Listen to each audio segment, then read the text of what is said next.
What's up, Archons? I'm Flightless Pheasant, and we're going to get the stream started. We're about 15-ish minutes before they actually launch the campaign, but I wanted to go ahead and get started a little bit. We'll pop over here so that we're not staring at the countdown. But yeah, I'm very, very excited. I'm sure all of you are as well. You can see I'm a little tired. I got up about an hour and a half ago, and I've been setting up the stream, getting everything ready so that we can do this together. I want to see more of this Buero stuff. I'm really glad we got to preview it yesterday. If you haven't seen the preview for that, take a look at it. It's really, really cool. It includes a big old block of lore text, and it includes 7 new preview cards without a single drop of lore text anywhere on them. There's no flavor text anywhere on any of those cards. Disappointing. But yeah, I'm excited. I'm just also a little bit tired. So, y'all know how it is. Y'all know how it is. You get up to these things early, and you got to roll with the punches from there.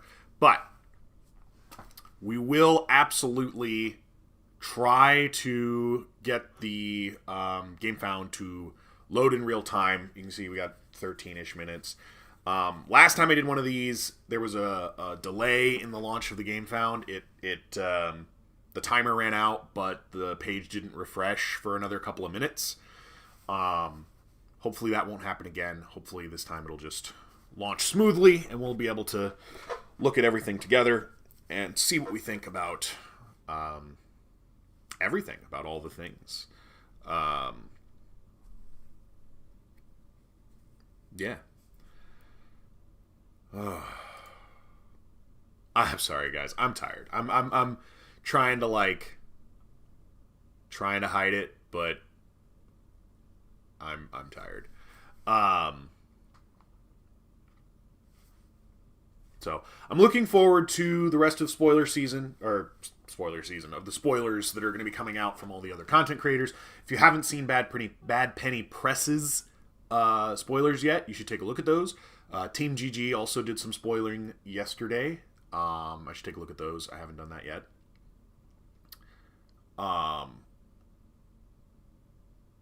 And we've got more to come over the next couple of weeks. I'm pretty sure that it's today that the guys over at Archons Corner are doing theirs. Man, I am clearly tired. That's all right. We'll get through this. We'll see it. We'll look at it. We'll get excited. And then once we've had our fill, we'll keep talking, because I always like talking to you guys, and I love doing these live streams because it's great to get the community together and just sort of talk about all the things there are to talk about. Because we've always got some interesting stuff, especially with Certain Darkness. So, and this is another thing, right? Certain Darkness had some pretty substantial production delays. I know, and I'm sure some of you know. And it resulted in the kits not getting out until very recently, actually. They were supposed to get out, they said September through October 31st, and we all kind of assumed that meant September 1st through October 31st, but apparently it meant some point in September through October 31st. And so I know in my local area we scheduled a bunch of events that did not fire properly. I'm noticing that this is a little more behind my head than I want.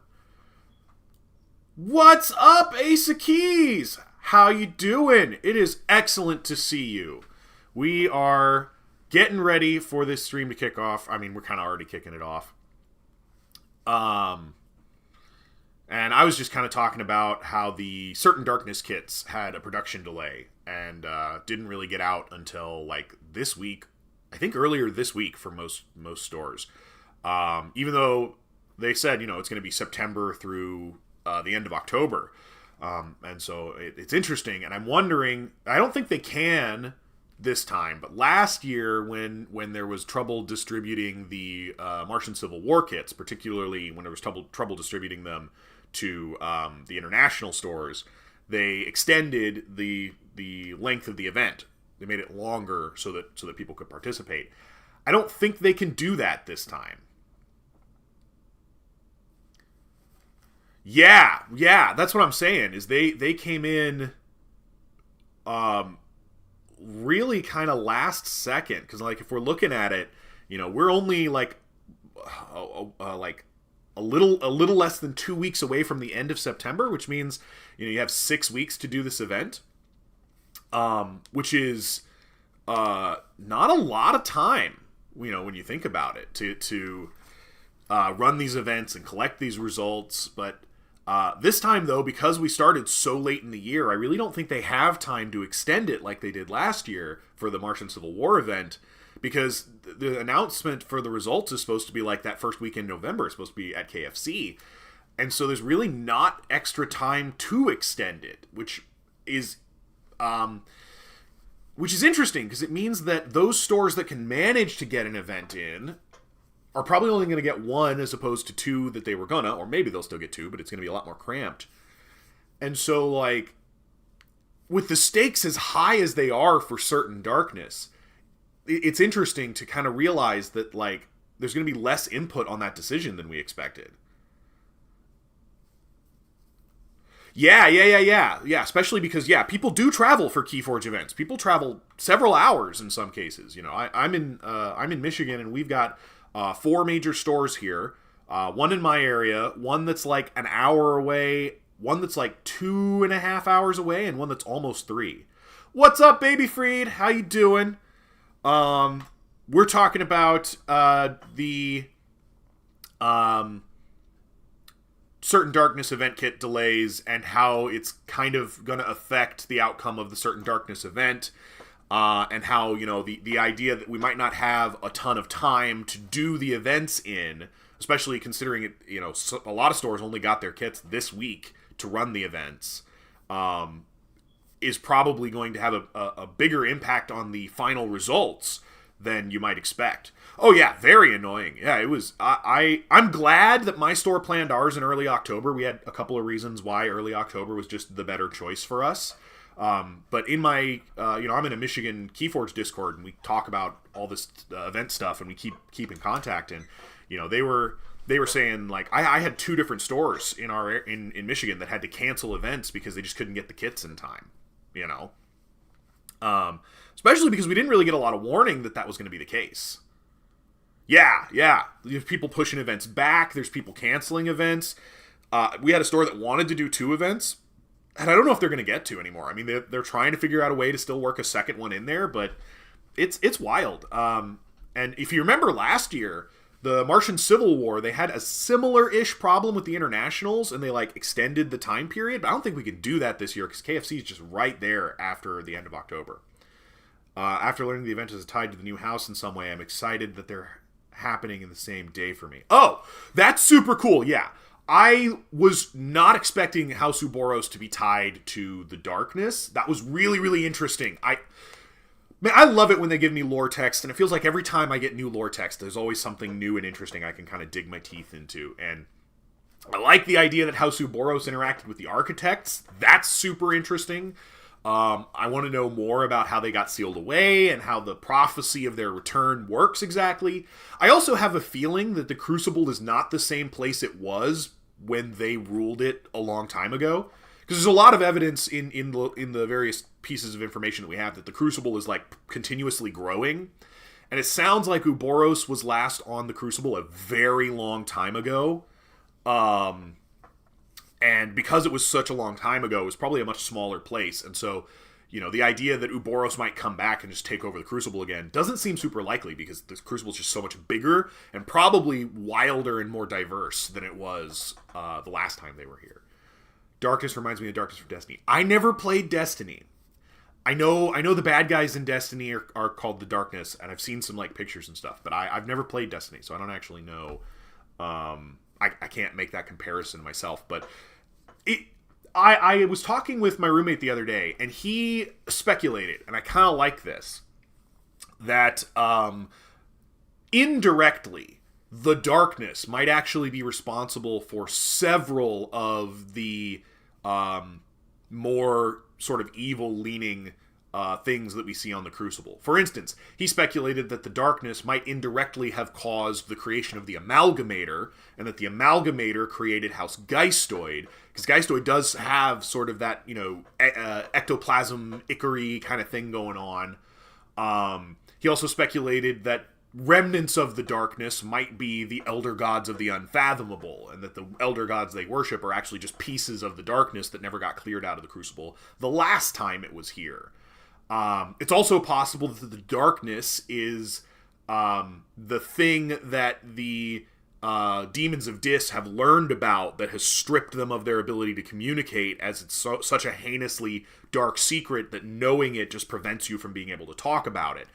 These are all complete speculations, but it's just an interesting idea that maybe all of the uber icky, super creepy, bad stuff, maybe even all the way down to dark amber, which is just tainted amber that was tainted by the darkness the last time it was here and then got sealed away in a vault because it was super bad and it was super tainted. Like, I know that's tying an awful lot of things together, and I know that that's kind of, maybe making a bigger deal out of it than it actually is, but it's still very interesting. Could maybe be relate to Evil Twin Archons. Yeah.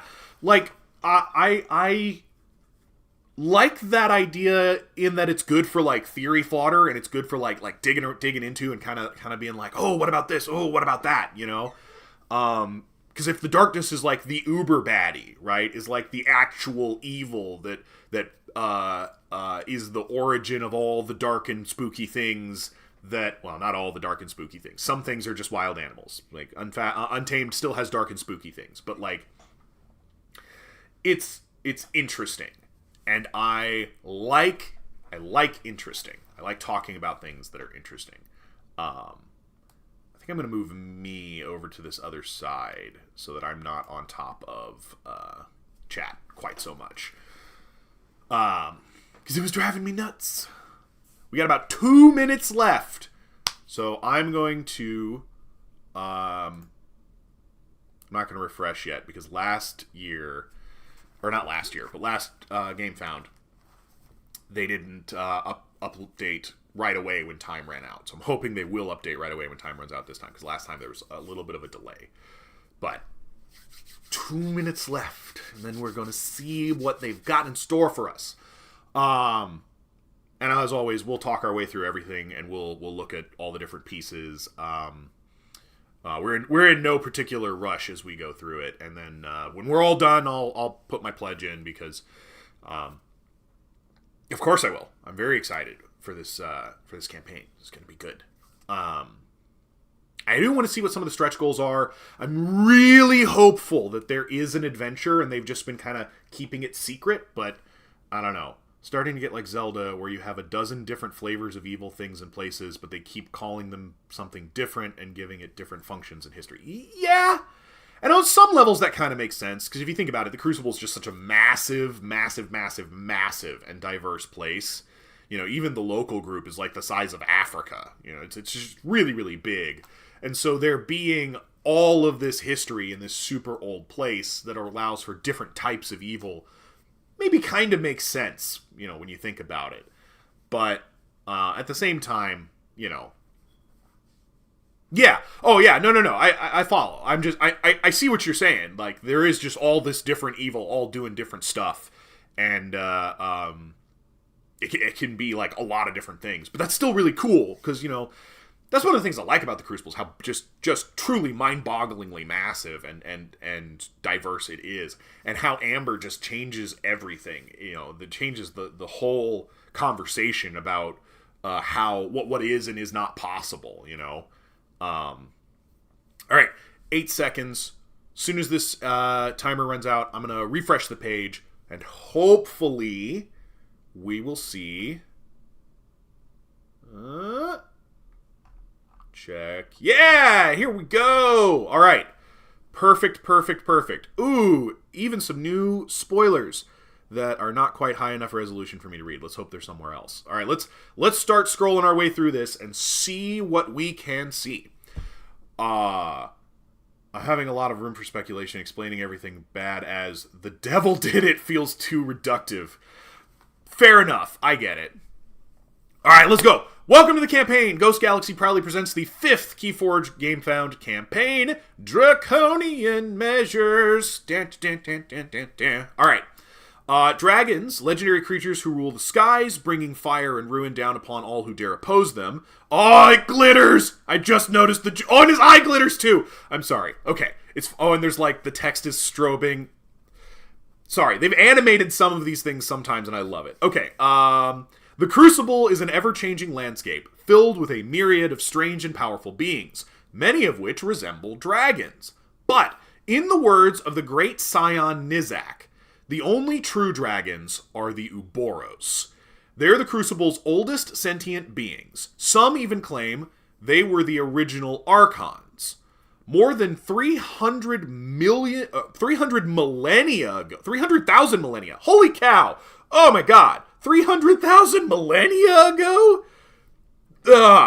They challenged the godlike architects for control of the cosmos and lost. Oh my gosh, that time scale. Wow. Okay. As punishment for their hubris, the Uboros were banished from the mortal world, doomed to spend eternity in limbo, the architect's extra-dimensional prison. Now the Crucible faces its greatest threat, not in the form of fire-breathing dragons, but something far more sinister. A portal has opened, and through it flows the endless, all-consuming darkness. It corrupts and ultimately destroys everything it encounters. Entire societies have already been lost, and even the enigmatic architects can offer only one desperate solution. Release the Uboros. Okay, sidebar. I've been wondering about this since this event, since the Certain Darkness event was announced. Do we think House Darkness is going to stick around? Or do we think it's going to be here for this event, and then Uboros is going to show up and just, dragon fire them all away, and then we won't have the darkness anymore?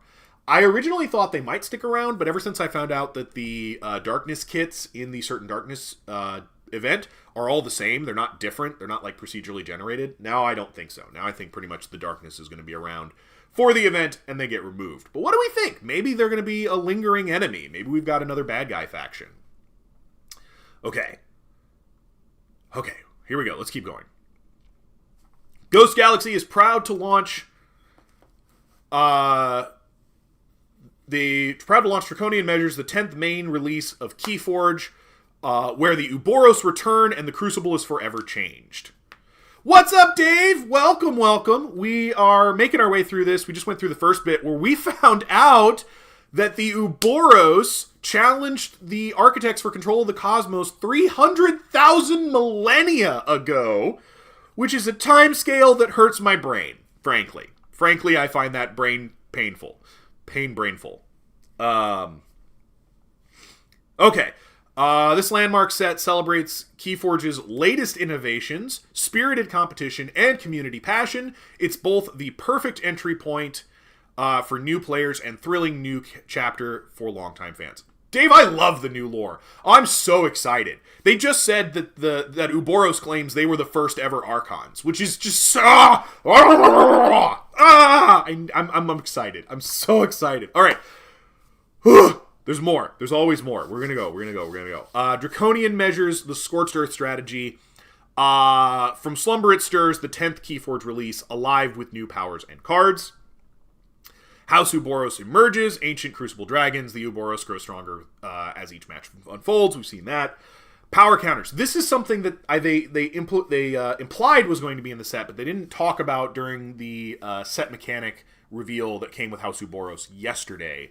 Great strength surges over the Crucible. New bonus icons let creatures thrive, which I assume is going to be power counter bonus icons. But we haven't seen any of those yet. So if that is a thing, we still need to see it. Entrench. Power claim through exhaustion, a dangerous bargain on the battlefield. We did see a little bit of Entrench yesterday. That's already a thing we've kind of got an idea of. Alright. It's the 10th set, and it has these exciting new elements. Introducing House Uboros, ancient dragons that have returned from exile. Nice. New +1 power enhancements that make creatures stronger. Okay, I want to see that, and I want a little more clarification on how it works. I have a pretty good idea, but I want to know a little more just in case. New Entrench keyword. Ability gives you the option to leave a card exhausted at the end of your turn, enabling exciting new strategies. They say card here. Enable you to leave a card exhausted, so I'm wondering if there are artifacts that have Entrench. That would be interesting.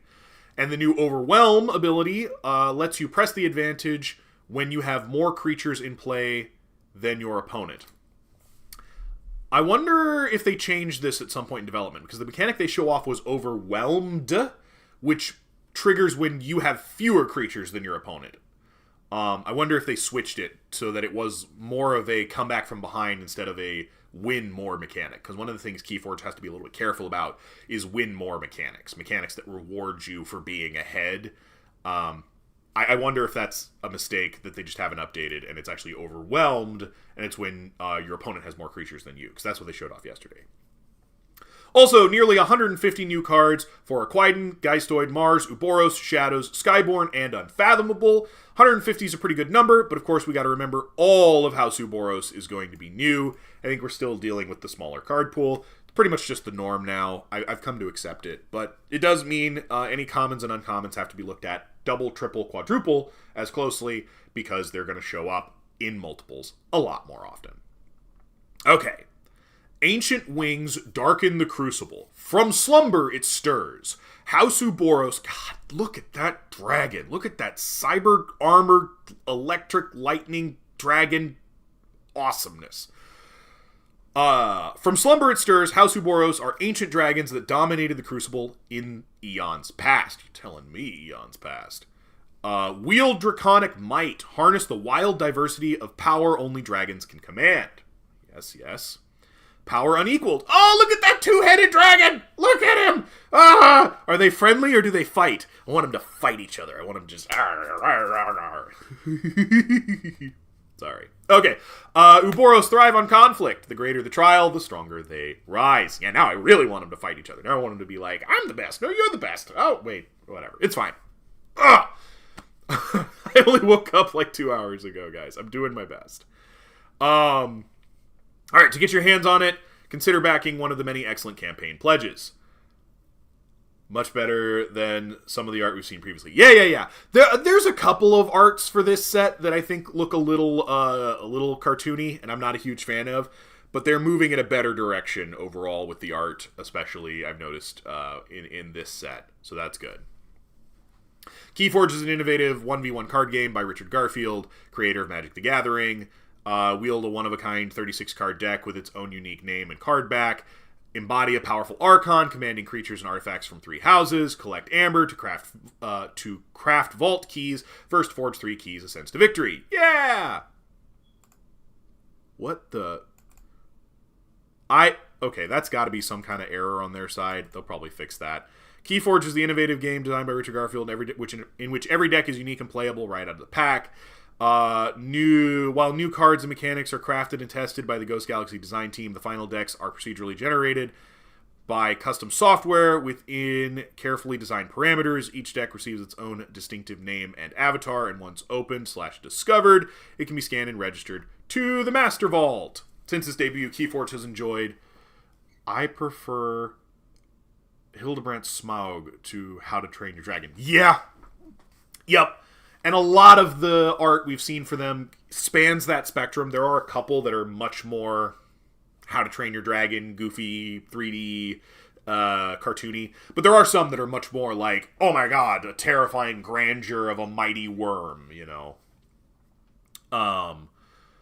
Enjoyed hundreds of thousands of players across the globe and continues to thrive. Oh, is this a live count? Is that a live count? That would be really cool if that's a live count. Engaging community. If you're new, we invite you to step in the Crucible, a vibrant realm of diverse houses, wondrous creatures, and unforgettable stories. Along the way, you'll meet countless fellow Archons.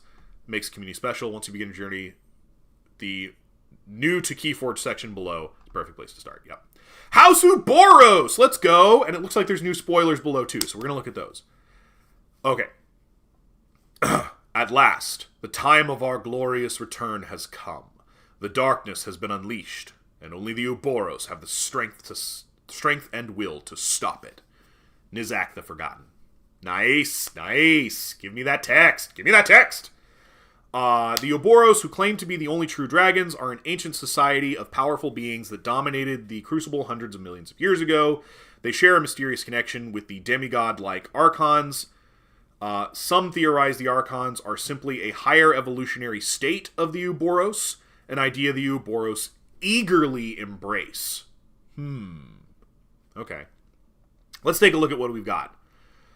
Voltash Coil Breath, 5-power dragon.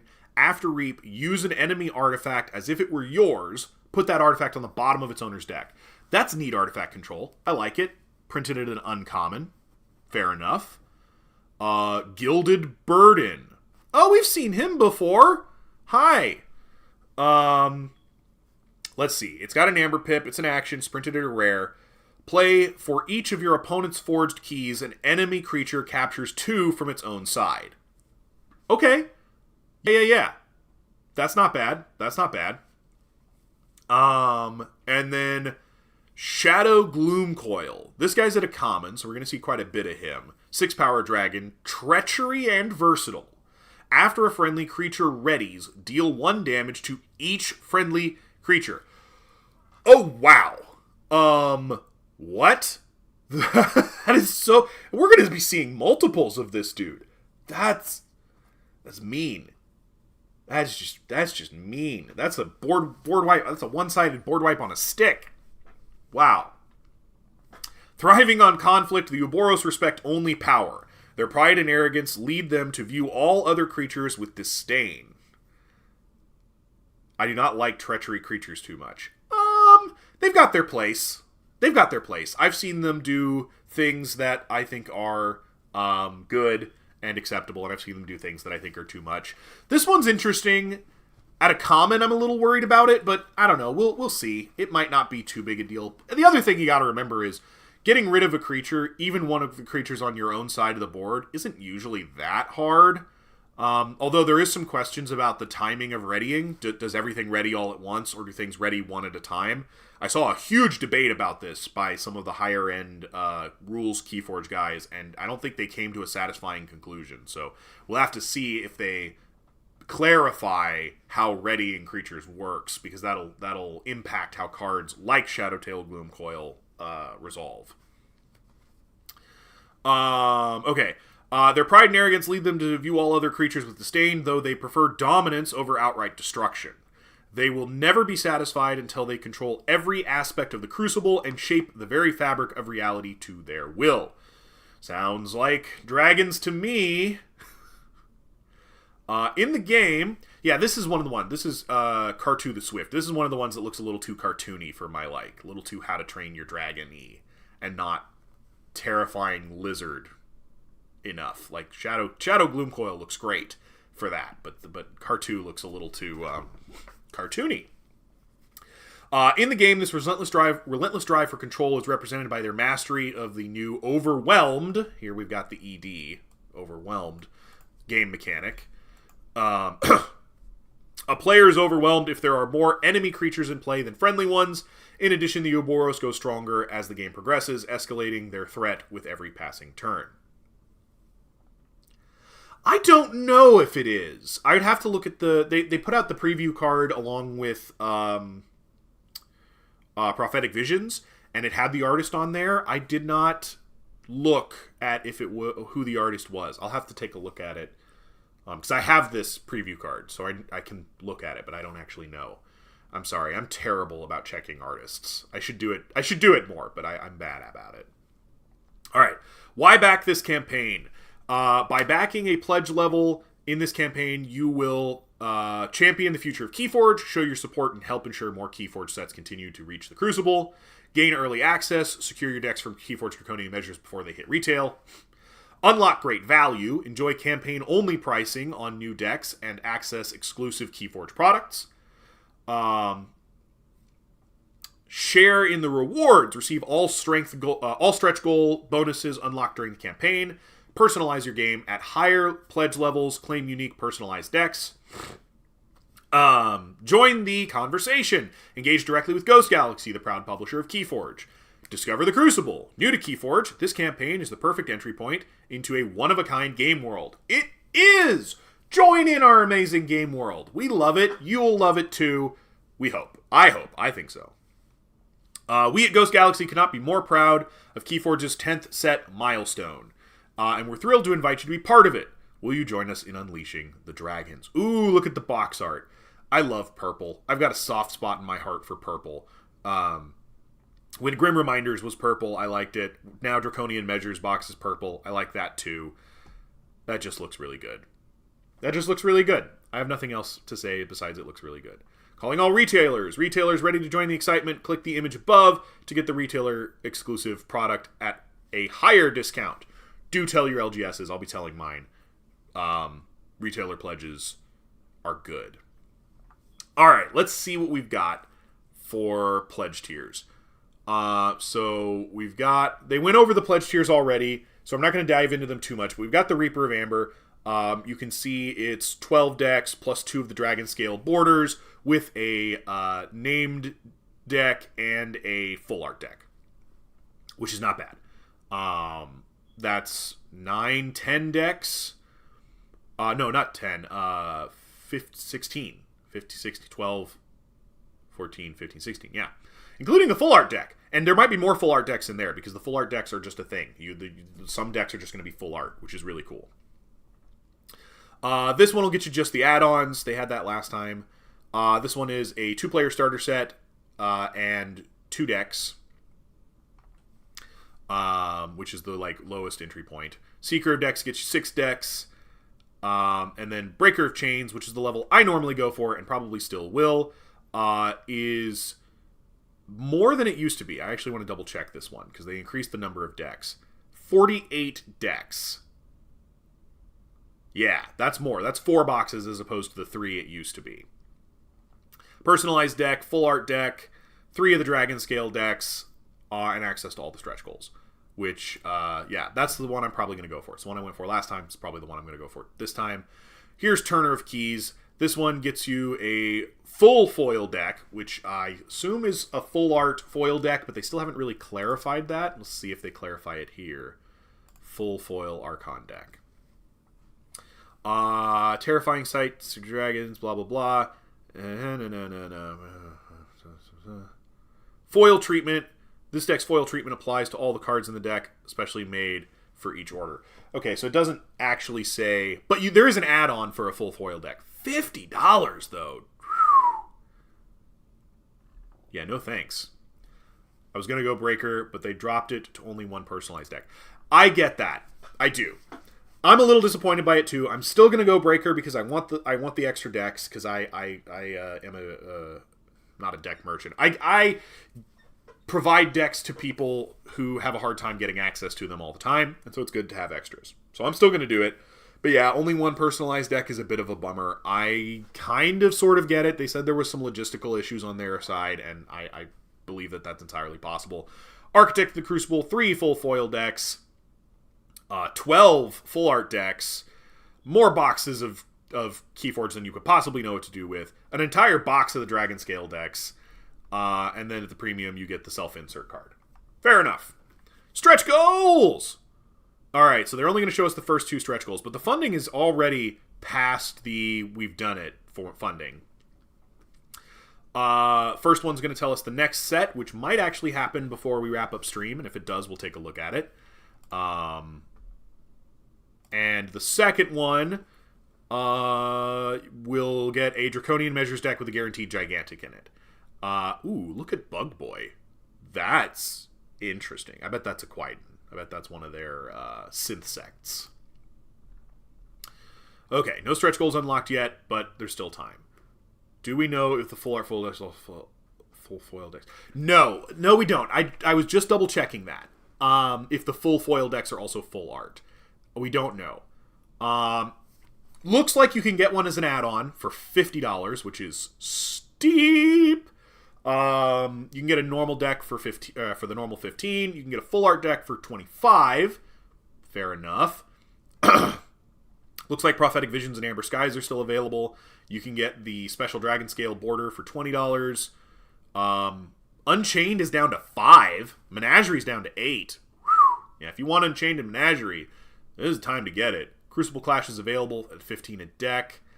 I don't think they're gonna have. Yeah, they don't have a reduced price for buying a full box. I'll remove that from my pledge later. I was just checking on it. Yeah, 50K reached. Yeah. Bust out those kitchen scales. Is there stretch pay? Not that I've seen. Looks like you can get Tokens of Change, Grim Reminders, Dark Tidings, and Worlds Collide as well. I might get some Tokens of Change. I don't know. I might get some Unchained also because that's a nice price. Add-ons, KeyForge Adventures. So we've got Fall of House Gormengeist, the Fall of House Gormengeist Nightmare Edition, and the Fall of House Gormengeist playmat. I recommend the adventure and the playmat, less the hard mode, because why? Rise of the Keyraken and the mat, excellent. Abyssal Conspiracy and the mat, excellent. Great Hunt, Nightmare expansion, and Great Hunt playmat. All very good. Confirmation that full art decks are 36 cards of full art. I can double check that. I'm pretty sure the answer is yes, but we can double check that. Full art deck.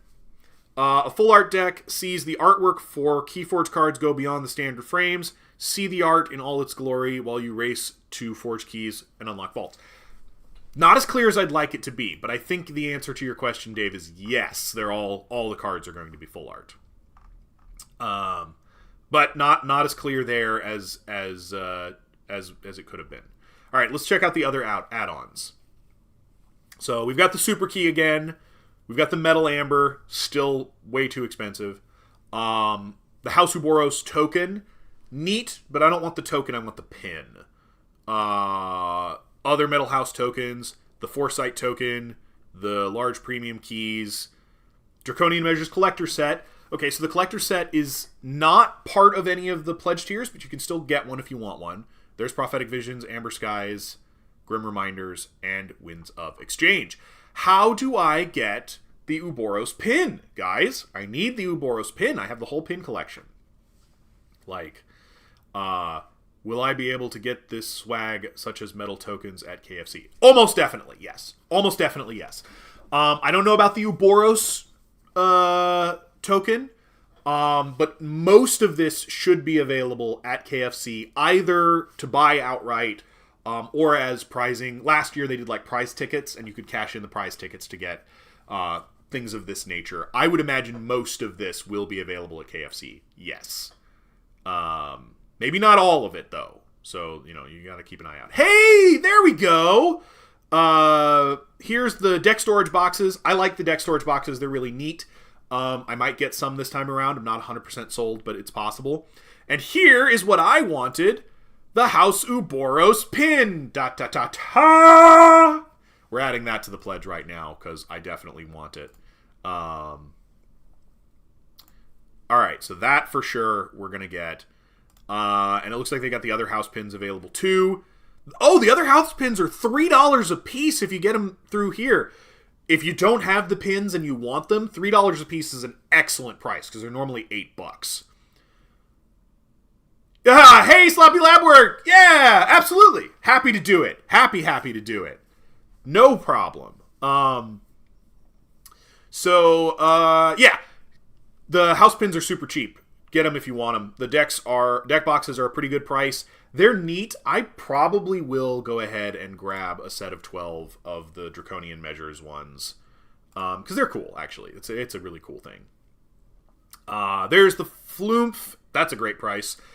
There's the Gruen. That's a great price. We've got the deck boxes.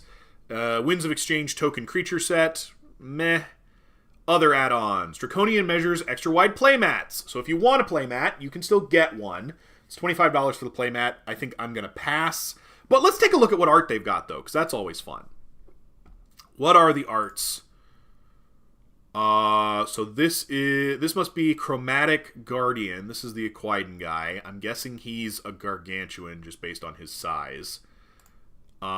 This is Janky Jimmy. Yo, I like Janky Jimmy. Is that? Yeah, that says Chromatic Guardian. I like Janky Jimmy. That's cool. This is Empowered Zark. We've seen his art a couple of different places. They like this art quite a bit. I agree. It's very good. Kulsha. We got a name for the two-headed boy. Kulsha. All right. That's not bad. That's not bad. Background art is looking a little painty. I don't hate it, though. I don't hate it. I'm just pointing it out because I noticed that Kulsha and Chromatic Guardian had very similar background art. Take a break! That's an Aquan? Oh. No, I think he's in a Star Alliance uniform, but I do think that's an Aquan. Wow. Alright, fair enough. Turbo Prop. Okay, fair enough. And Dazed and Confused. Okay, cool. Again, none of those super speak to me, but those are the playmats. They do still have the extra wide Prophetic Visions and the extra wide Amber Skies ones. They've also got the normal Grim Reminders and Winds of Exchange ones.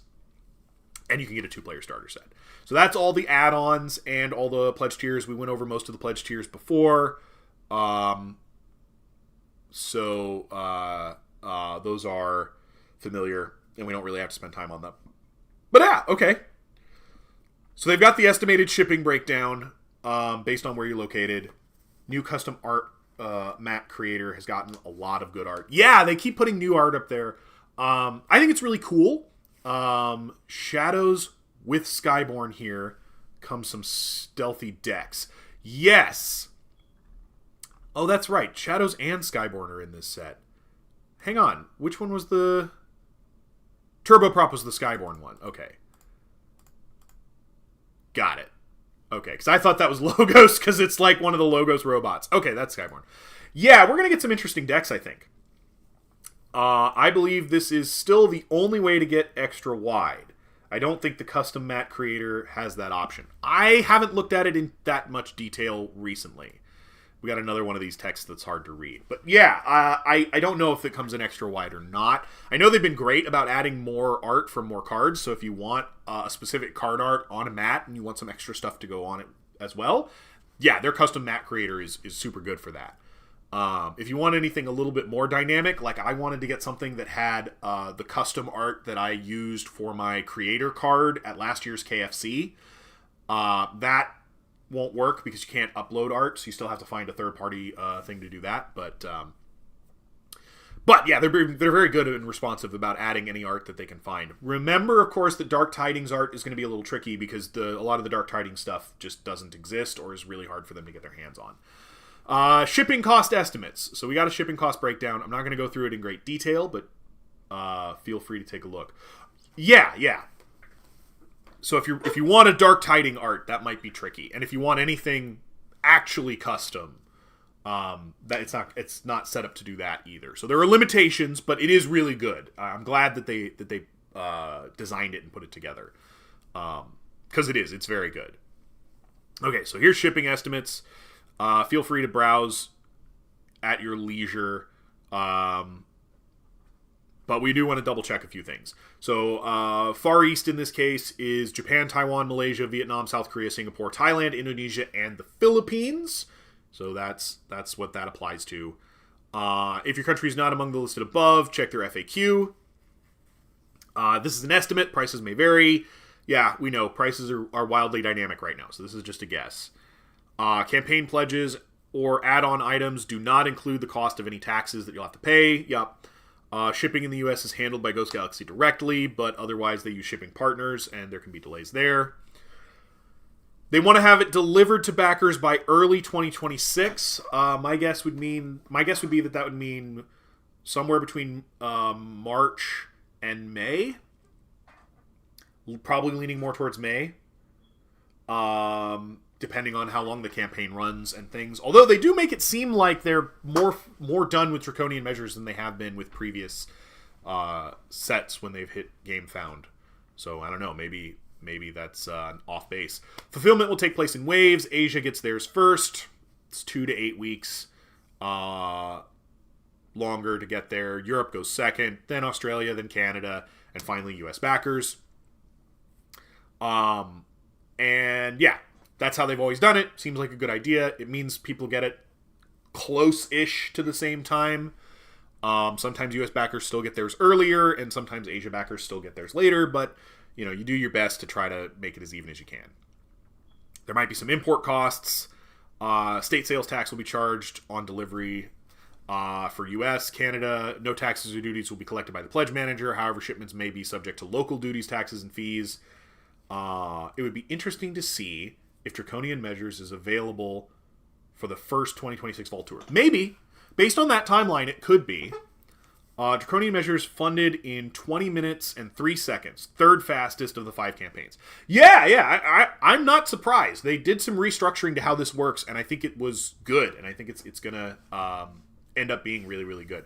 If we get lucky, we might crest 100K before we end the stream and get to look at the next set. That's what I'm hoping for. It's one of the reasons I'm kind of taking my time a little bit, because I really want to see that. United Kingdoms has an import of 20%. Depends on where you're going.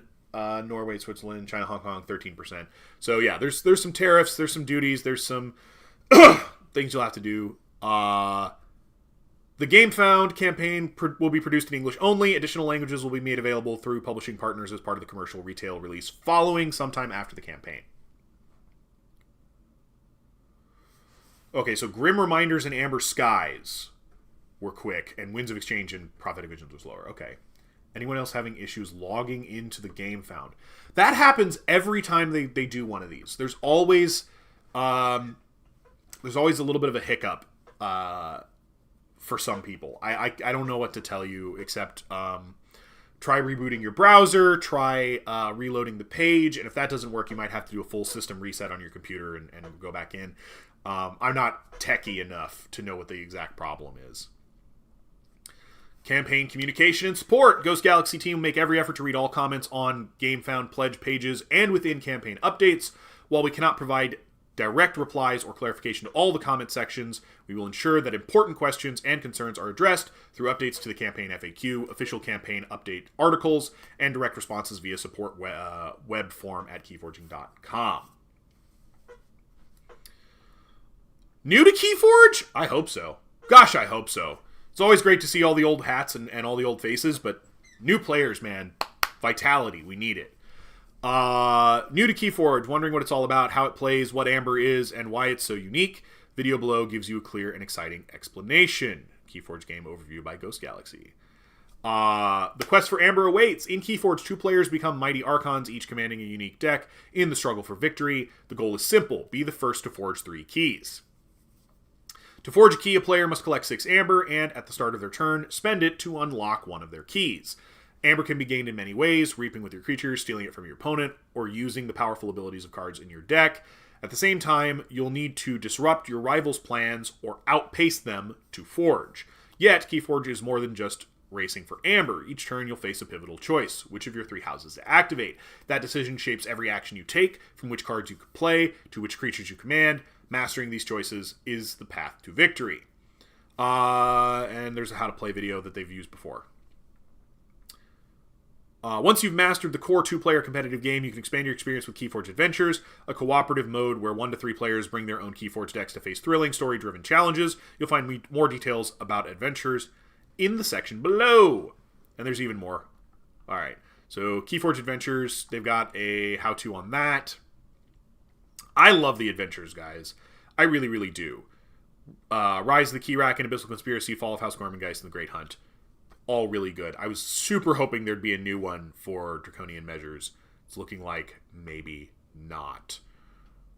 Here's some reviews from reviewers. Several of these we've seen before. No new Draconian Measures Adventures. Yep. Someday, maybe.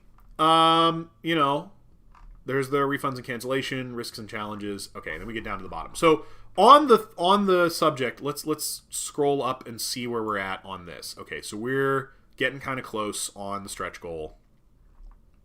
I'm gonna go ahead and add the Breaker of Chains to my pledge, but I'm not ready to submit yet. Yeah, but on the thought about Adventures. I do want to say, and I think this is important, they talked about that the comments is one of the ways that they are going to pay attention to what's going on. Yep.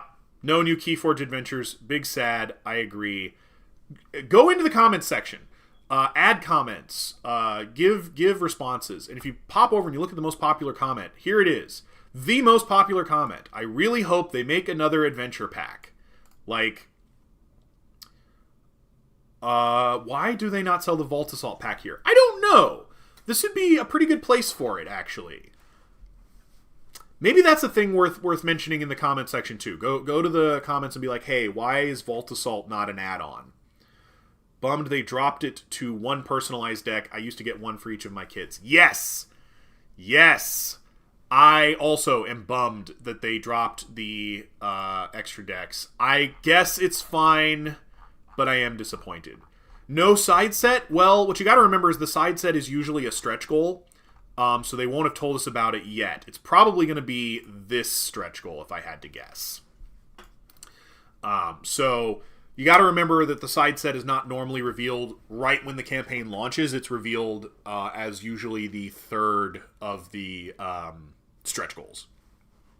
So I imagine when we get to 100,000, they'll reveal the 200,000 stretch goal, and it'll be some kind of side set. As to what exactly it's going to be, I don't know. My personal hope is that it's Inverse House Dark Tidings, but I don't think that's likely. Some people are saying Inverse House Prophetic Visions. It would be a little quick turnaround for that, but could be. Oh, yeah. Put your guesses in. What do you think the side set's going to be? I honestly am a little upset that Crucible Clash ended up being a tournament legal set, because I really wanted a non-tournament legal goofy set, and I thought Crucible Clash could be that, and I was excited for a set that was designed to be rip it and grip it sealed as sort of just like the whole thing it was built for. Also, the more I play of Crucible Clash, the more I'm like, man, maybe it was a bad idea to make this set tournament legal, because the whole thing with Crucible Clash is there's a ton of house enhancement pips. And those of you who've been watching my content for a while will know that I've been very critical of the idea that house enhancement pips might escalate the power level of an otherwise pretty moderate set really aggressively quickly. And I think that's what happened in Crucible Clash, is I think that the set itself is not insanely busted, although it does have some things in it that could very much become unhingedly busted pretty easily. But it has a ton of house enhancement pips, and the extra house enhancement pips just increase the efficiency of the set exponentially and make the edge cases much more prominent and much more powerful, which I think is probably not good in a tournament environment where Worlds invites are on the line, but is probably just fine in a tournament environment where we're doing a side event and we're doing that sort of thing. Which is why I personally have mentioned to Ghost Galaxy that I'm not a big fan of Crucible Clash being used for the last chance qualifier at KeyForge Celebration. I think it's not a good idea, personally. I'm going to switch over to talking head mode, because I don't think we need to be looking through that stuff right now. And we're going to talk a little more because there's always more to talk about. But yeah, what do you guys think about side sets? And also, what do you think about the last few? I wish the last chance qualifier wasn't Crucible Clash. There's still time to change that. It's not set in stone yet. If you do want to change that and you don't think it's a good idea, use Ghost Galaxy's communication form on the Keyforging website. And you can just send them a little email there and say, hey, I don't really think this is a good idea. I actually want to see more wacky non-tournament legal sets, and they should just do an Archon format non-tournament legal tournament. Unchained, Menagerie, Crucible Clash. Oh, yeah. LCQ has to be prophetic. I agree. I do. I think we should keep the sealed Worlds qualifying tournaments to core sets. I think that's the way to handle that. Especially because those are the sets that, in theory at least, will have been designed for sealed tournament play at a Worlds qualifying level baseline. that's going to have been part of their design. I really enjoyed the Menagerie Unchained side events at last year's Vault Tours. Yeah, I thought this year's Vault Tours side events were going to be Crucible Clash. And then they just kind of weren't. I mean, I heard that Baltimore did it, and maybe Vegas is going to do it too. I don't know. But yeah. I think I'm still in camp. I wish Crucible Clash was not tournament legal. And I know they got a lot of pushback from some loud voices who were like, well, I don't want a deck that I can only play once, which is ridiculous. You can absolutely play it more than once. Like, a huge percentage of KeyForge play is casual play. And so, like, the idea that you can only play a deck once because it's not tournament legal is preposterous. You know, you can play it in the Adventures. You can play it in Vault Assault. You can play it in any casual game where your opponent wants to play casually. Crucible Clash versus Crucible Clash. Like, and in KeyForge Adventures, there's no rules in the Adventures that say you can't use an Archon power. You can still use your Archon power as long as everybody else is cool with it.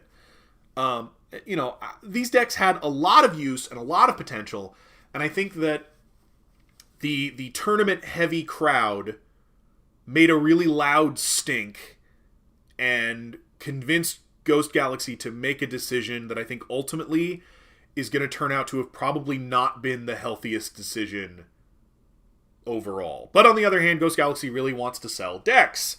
And if there's one thing we know about our most ardent tournament goers, it is that they will buy boxes of anything they think will give them a deck that gives them an edge in tournament play, which is fine.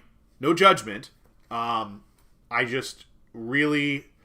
try to champion the more casual voices. And I feel like from a casual player's perspective and from the more casual voices perspective, I don't think this was a good decision. And I think a lot of us are a little disappointed, honestly, that Crucible Clash did not stay a fun and wacky non-legal side set.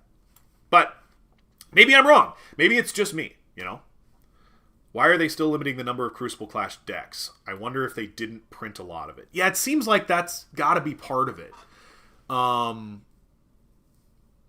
It seems like that's got to be part of it. Or if there was some kind of production problem with it, or some kind of production limitation. Because it took way longer for Crucible Clash to come out than I think any of us expected. It took a really, really long time before we could actually get our hands on it. We only just now got our hands on it, which is wild because the period between this Gamefound and the last one is longer than normal. It took more time for them to launch this one after the end of the last one than they normally do, and we're just now getting our hands on the side set.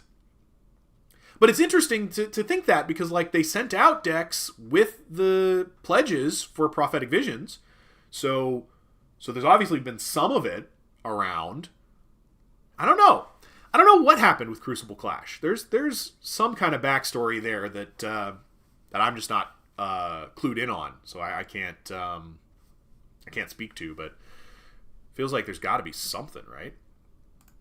All right, we're gonna bop back over here and see where we're at on overall pledges. Oh, we're getting there.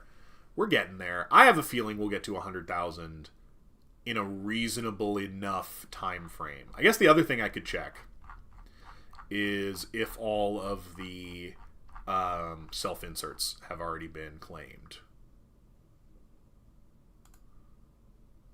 15 out of 20 have been claimed. Okay. Fair enough. We still got a few more of those.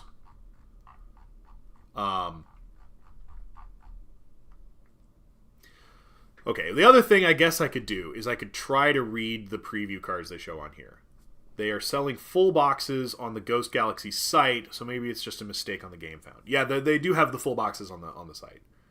Originally a home base exclusive. I don't think it was a home base exclusive. I don't know. I'd have to go back to the Prophetic Visions Gamefound, but I don't think it was ever meant to be a home base exclusive. Oh, these are the same 3 cards they show us below. Okay, so those are not new. Okay, so here's the funded, the We're Live and funded update. We'll take a look at these because it'll kill a little time. They went live. Be sure to read the pledge reward tiers carefully and ensure you get the reward you want. Thank you for all your support. Happy forging, Ghost Galaxy team.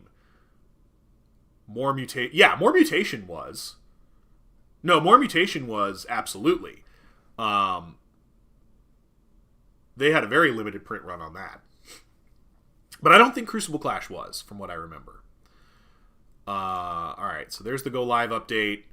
Here's the We're Funded update. And it looks like the We're Funded update was 24 minutes after. So that was about 20 minutes ago. Thank you all for joining. Reached our goal in 20 minutes and 3 seconds. Excuse me. Excuse me again. A lot to reveal over the coming days of the campaign. This is just the beginning. Let's see where the campaign goes from here. Let's reach the first stretch goal and reveal the next set. Yeah, let's do it. Let's hit that first stretch goal. Let's reveal that next set. I'm stoked about it, and we're still moving in that direction.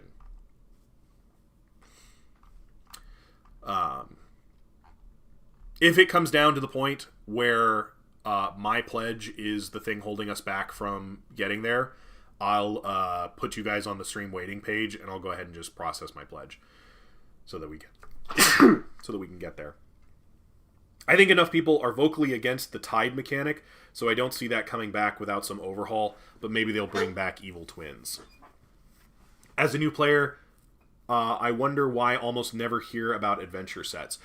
Okay, we'll do these in order. So, I think the tide mechanic as it was, yeah, probably not super popular, but I think there are some very simple changes you could make to it that would still leave it basically compatible with its older self that would make it a much more dynamic mechanic. The first thing I would do is I would make it so that most of the card abilities in the new set trigger when the tide changes, not necessarily when the tide is high or low. And this would incentivize players to move the tide back and forth more than it did in Dark Tidings, because that was one of the problems with Dark Tidings is there wasn't a whole lot of incentive to move the tide back and forth, particularly with the cost of chains. It just felt like it was too prohibitive. And I think that's a really easy change you could make that is mostly a change in the card pool that doesn't actually change the core mechanic very much, but still makes it more dynamic and more interesting. That's my opinion.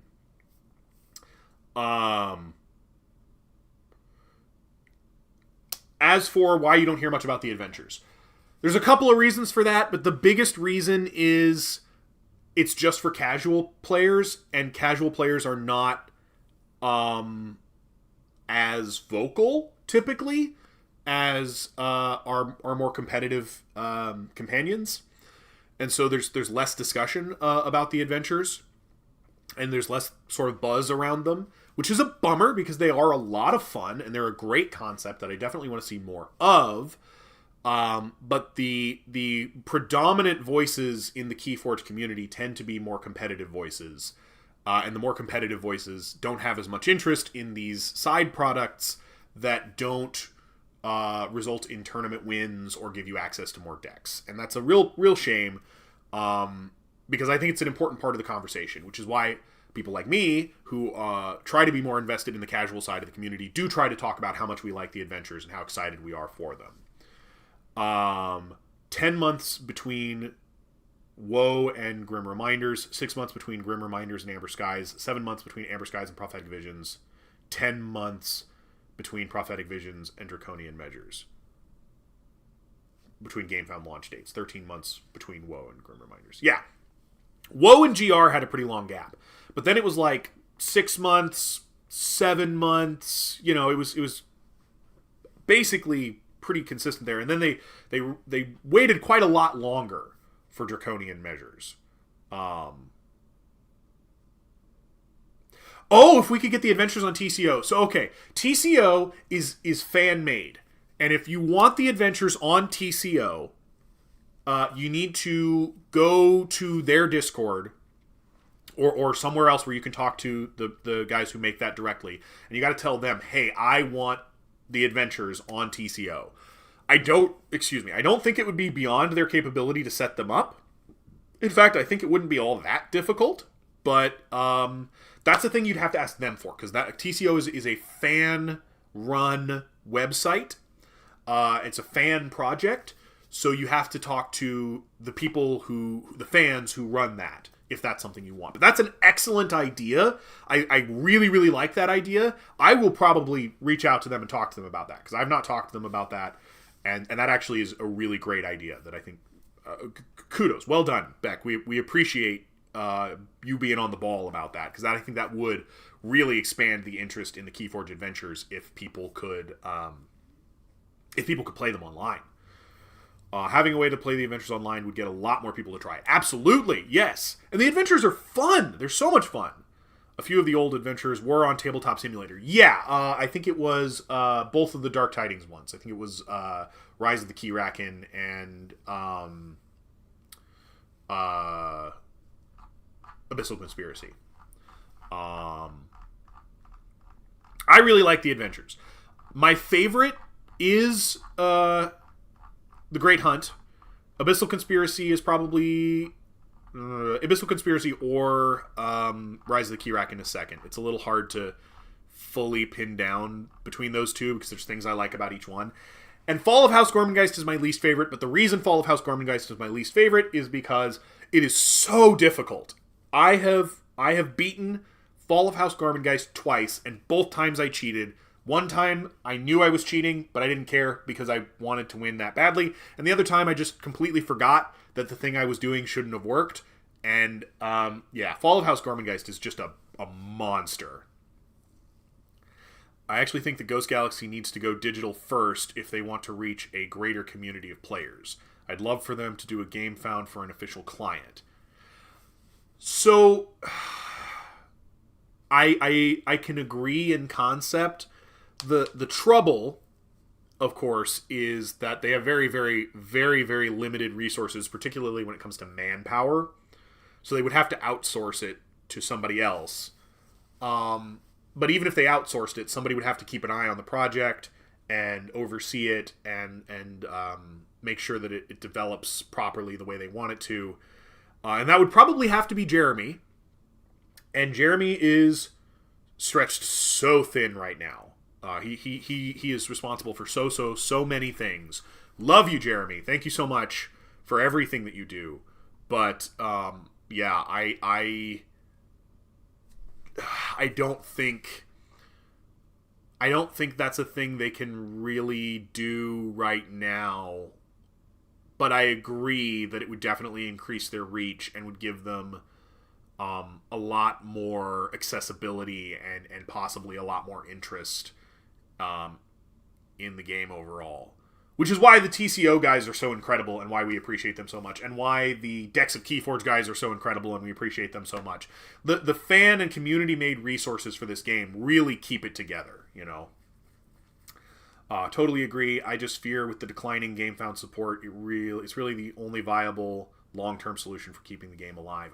I don't know if it's the only long-term viable solution, and this Gamefound seems to have a bit more support than the previous ones. They also made some adjustments to how the Gamefounds work to make them a little more appealing, like changing where the stretch goals are at and things like that. I think the bigger thing they need to focus on is they need to focus on LGS outreach, getting the decks into game stores, having events in game stores that encourage people to play. The Discovery event earlier this year, was a great idea. That I thought was executed pretty well, and that I was able to execute pretty well at my local, and that I did get new players in. I've got 4 people who play at my local now who didn't play at the beginning of this year because of the Discovery event. So I think things like that are very, very good. Continue cost to maintain digital platform for new sets. Yeah, that is a cost that you do have to keep in mind. It's probably not as prohibitive as you might expect. It's probably a fairly reasonable cost overall, but yeah, you gotta keep in mind that there's a lot of those things that are sort of hidden costs to something like that that are not immediately obvious when you're not the one having to manage them. So yeah, the good ideas, absolutely. I'm also hoping the retail pledges are growing. I don't think their purchases are tracked in the Gamefounds. I don't think so either. I think they're separate. I think those are separate. Draconian Measures is still outpacing Prophetic Visions so far. Granted, it's very early. Yeah. I think Draconian Measures is going to end up outpacing Prophetic Visions. I don't know if it's going to outpace anything else. But I think it'll probably outpace Prophetic Visions.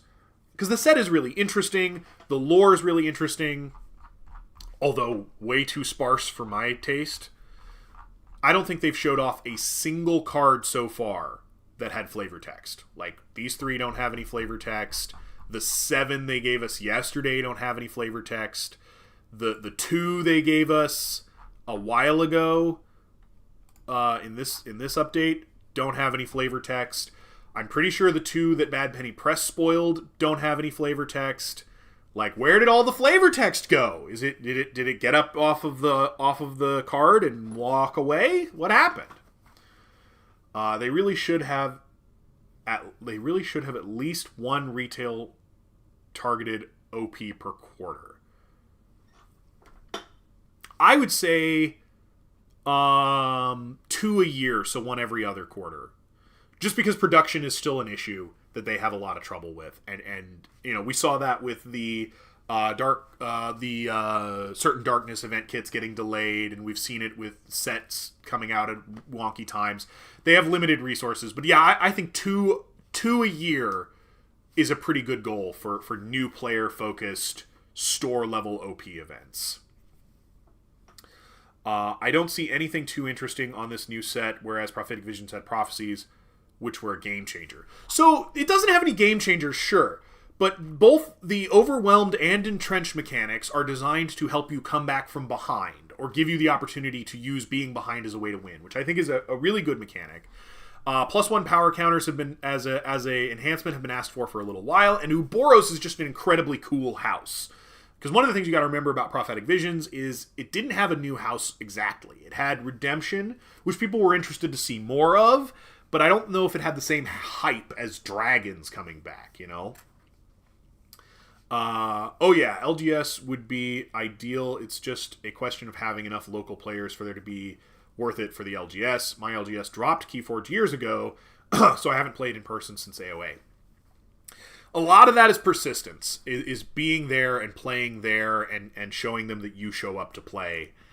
It's tough. It's tough. I spent the first year and a half of my personal KeyForge journey going to an LGS every Wednesday and playing against nobody. I was there for 3 hours every week for a year and a half and played against nobody. It wasn't until the Discovery event that I was finally able to get some other players interested and drag them in to play with me.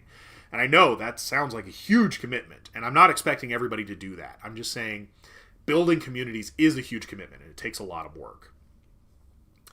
I'm hoping they're waiting for finalized cards before adding flavor text. I hope so. They haven't done that before, but who knows? Could be. They already have 2, Store Champs and Summer Special events. They just need to add 2 more. I want at least one that's focused exclusively or primarily at new players. I don't think Store Champs or Summer events really fill that niche. I feel like there is room to fill that niche. And I think the Discovery event did it this year, but we need something more like it moving forward. The Darkness Purged House Flavor Text. No! Not House Flavor Text! No!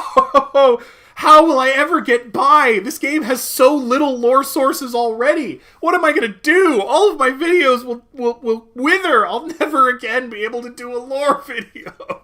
Not House Flavor Text! Good point, Ace of Key. Makes sense to wait until you know what's going to end up with room. To a certain extent, sure.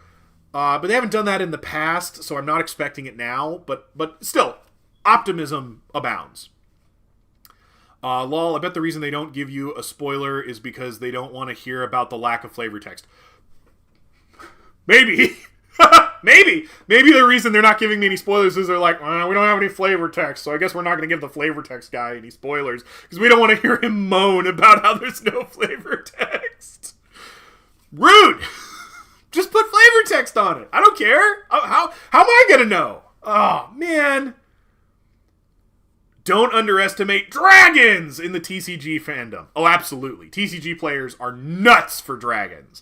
No, I think that's got more potency than you'd expect. They're saving some flavor text for the next art book, which they're totally working on. Totally. Absolutely. Yeah, they're working on an art book absolutely right now. Yeah, 100%. Uh-huh. Mm-hmm. Yeah. We'll get that any day now. I'm sorry. I couldn't finish it. I hope so, though. I want more ancillaries. I want more novels. I want more short stories. I want more role-playing materials.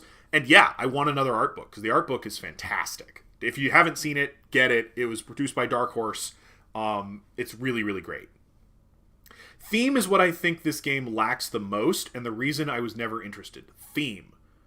Piter, what do you mean by theme? The theming in KeyForge is fantastic. It varies from house to house, but, like, explain what you mean, because that, I don't understand that, because the theming in KeyForge is incredible, and it's one of the things that, like, I love deeply about this game, and I spend, a lot of my time talking about the theming of this game. So no, I think the theming is great in KeyForge. If you're having trouble with the theming, please watch my Houses of the Crucible series. Watch my Lore Bites series. Watch my Adventures on the Crucible series. There's a lot of really awesome theming to spend time on, I think. When they said the lore text that the Ouroboros defeated the darkness some time ago, I thought they will have anti-purge and a way to get back cards from the purge pile. Probably not. They're probably just big and stompy. And apparently the idea is that Ouroboros is supposed to get stronger the longer the game goes on. Which I guess is taking the form of, like, the more keys your opponent has forged, the better they get. I don't know. I'm interested to see, but I don't think they're going to do anti-purge. At least not that we've seen so far. That's why we have flavor text on all the other houses now. That's why we have flavor text on all the other houses now.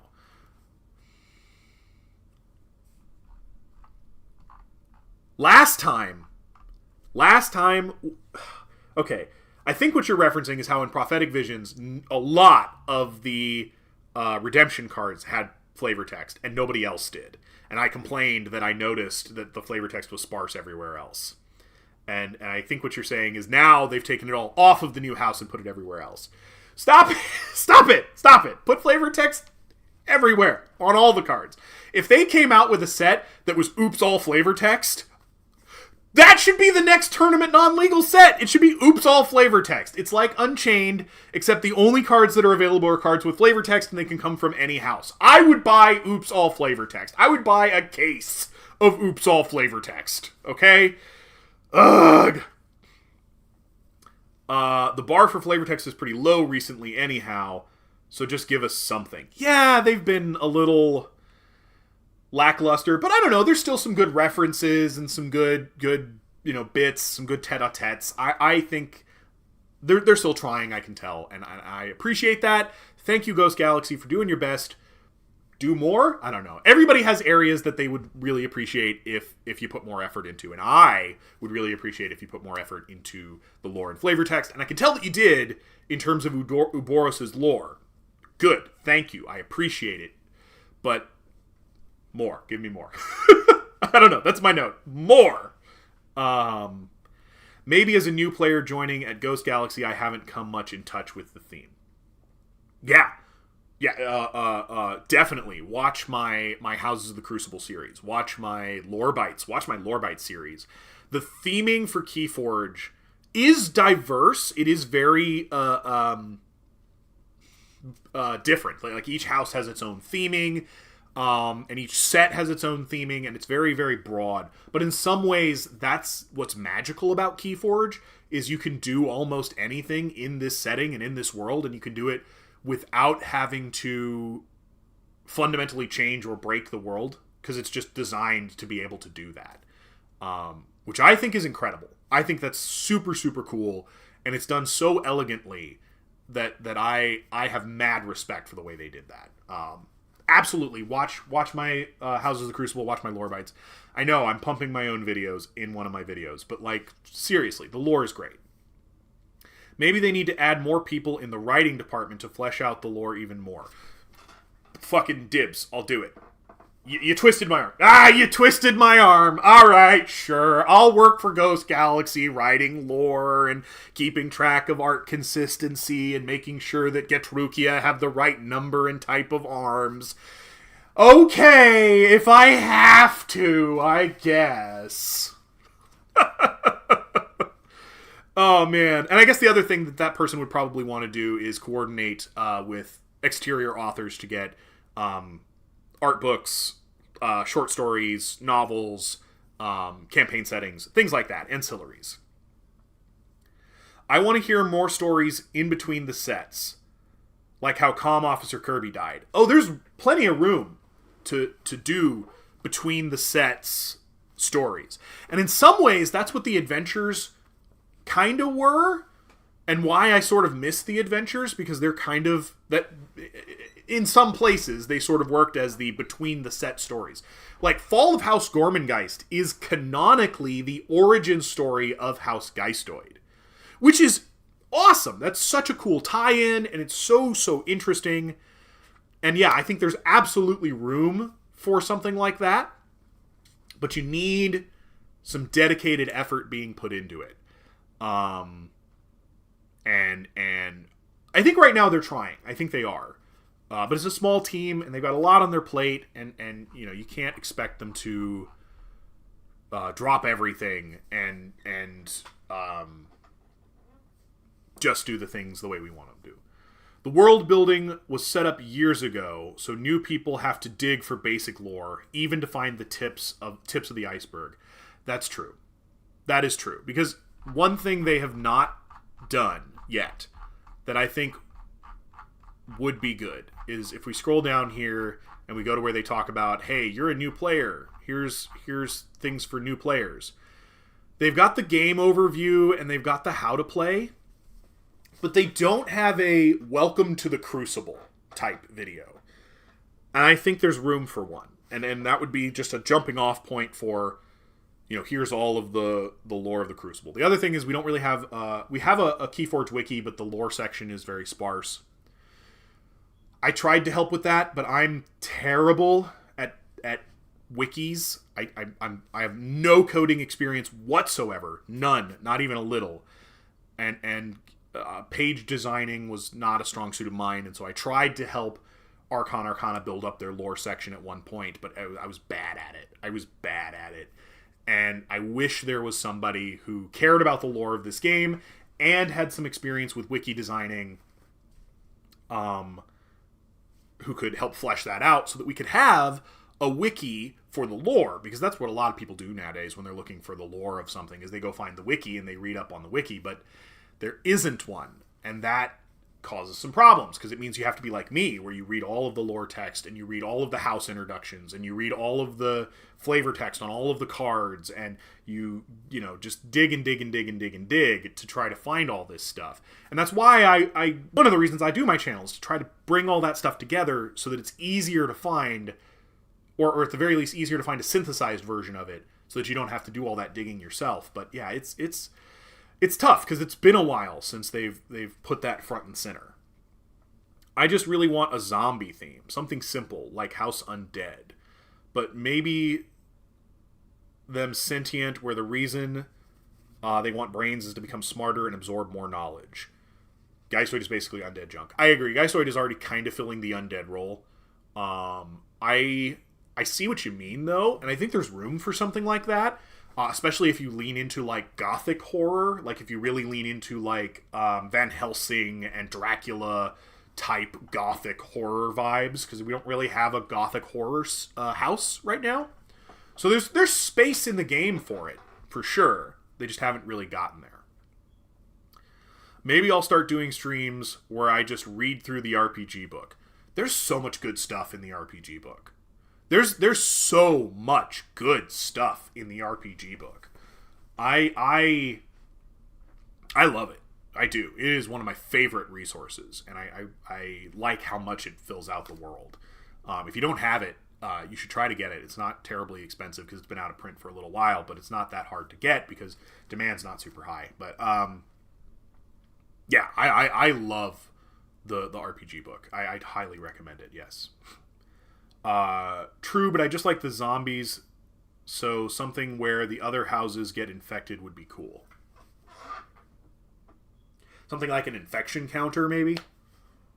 That's interesting. That is reminiscent of something that I wanted to do. I wanted to design an adventure. I'm still kind of working on it, kind of not. My life's been hectic. It's been slowing up my schedule, but I've kind of been wanting to work on my own fan-made adventure, because there are a few fan adventures, and some of them are really cool. And the one I've been wanting to do is the sealing of the Dark Amber Vault, where House Redemption, then House Sanctum, sacrificed 100 souls to 100 different seals to seal the Dark Amber Vault. And I really want to do an adventure where you are helping seal the Dark Amber Vault. And one of the mechanics I thought about was that all the amber generated by the adventure deck would be dark amber, and if any of that dark amber ends up on any of your creatures, they become infected with dark amber, and the more amber they have on them, the more infected they are, and eventually they like switch sides, and now your creatures work for House Dark Amber or House Dark Amber Vault. I haven't worked out all the mechanics, but I think it's a really interesting idea. It's kind of got that infection vibe to it, you know? I want a wacky wizard house. Yo, that could be really, really cool, actually. A house where they're just like, amber is magic! Meh. If we're talking about houses we want, I want house-inspired. Give me my ascetic monks, my crystal-worshipping hippies who wander the Crucible saying, oh, you have wants and needs? Well, I don't, and that's why my amber is pure. I don't know. I want them. I do. We got a whole lore blurb on them. I want them. And we even know who their leader is. He's in the book. He's in the RPG book. There's a lot of missing stories. I don't even know if the Dark Amber crisis was actually resolved, since there was really no event telling if they actually sealed the Dark Amber Vault or something. There was no event, but in the lore blurb for the introduction of House Redemption, they talk about that they did in fact seal it, and now they guard it. And they talk about that it required 100 souls on 100 seals, 100 souls per seal for 100 seals to seal the vault. I have a fan adventure that got stuck in playtesting phase, then new sets quickly outplayed it. It needs heavy reworking now. Yeah. I want to work on mine, I just haven't really had time. I've been swamped. The lore of Redemption does tell some, but who did it? Sanctum? How did they do it? So, a subsection of House Sanctum called the Order of the Red Shroud led a crusade to seal the vault. They brought a whole bunch of paladins and priests and clerics and monks. They did a huge ritual where they placed 100 seals on the vault to close it again, and it cost 100 souls per seal. And after placing all of those seals, the vault was closed up again, and then they built like a little fortress outside of it to keep it sealed. Now, of course, this doesn't prevent anybody who had already been infected with Dark Amber from still being infected, but it did imply that Dark Amber itself is not coming out into the Crucible anymore, and possibly that there's just not as much of it around. Yeah. That's my understanding of how it went. Ooh, yes! I think we should all spam vote the comment that asked for more adventures. Absolutely! That's totally allowed. Go to that comment that said, hey, we should have more adventures. Go to the comments. If you go to most popular, it'll be top of the list. Hit the like button, comment on it, let them know that you want more adventures, that's a thing you want and that you're excited about, because that's how change happens. That's how change happens, guys. We gotta let them know through official channels. Regarding your adventure idea, Sanctum captures a lot, so that would be interesting thematic. They would turn faster than other houses depending on the set used. Yeah. My plan was to have like a scale, like a little reminder thing that would be like, okay, if a creature has one piece of Dark Amber on it, then it has the mutant trait in addition to its other traits. If it has 2 pieces of Dark Amber on it, it might gain a keyword or some other special ability that I hadn't quite worked out yet, but it would also still have the mutant trait. And if it gets 3 pieces of Dark Amber on it, it keeps all those special keywords and abilities and has the mutant trait, but then also becomes part of the forces of the Dark Amber Vault. And it also means that a lot of the cards in the adventure deck were going to put Amber on creatures. Normally the player was going to get to choose exactly where they go, but the Dark Amber Vault is going to be shooting out Dark Amber and intentionally polluting your creatures and trying to pull them to its side, because the way you win this adventure is by sacrificing enough of your creatures, by destroying enough of your own creatures to seal the vault. It's not about forging keys, it's about giving up souls to the seals. And so the reason that your creature is getting polluted is a problem is because those creatures are going to go to the enemy's team, and then you have to try to get them back before you can sacrifice them. I also have ideas for a tower defense and a kart race adventure type variant. Those are still in concept phase. Yeah, fair enough. There's a fantastic fan-made adventure that does a good job of utilizing Dark Amber and the mutant trait. I've heard that that's the case. I don't know if I've looked at it in a full display again. That was an error. No limit on Crucible Clash. Ooh. Okay. Yeah, my OBS just told me it disconnected and reconnected, so if there was a weird hiccup there, oops. If it's really bad and y'all can't see me, somebody put a comment and I'll address it. I'm hoping the adventure is hiding behind one of the stretch goals. Agree.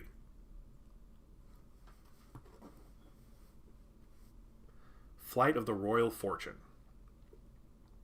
Okay. I think I have seen that one, and I think I do remember it interacting with Dark Amber. It did drop for a minute. Okay, thanks, Beck. I appreciate that. But I'm back, so that's good. Wire Vault Assault packs not as add-ons. Yeah, they definitely should be. Where are we at, guys? We're under 15,000.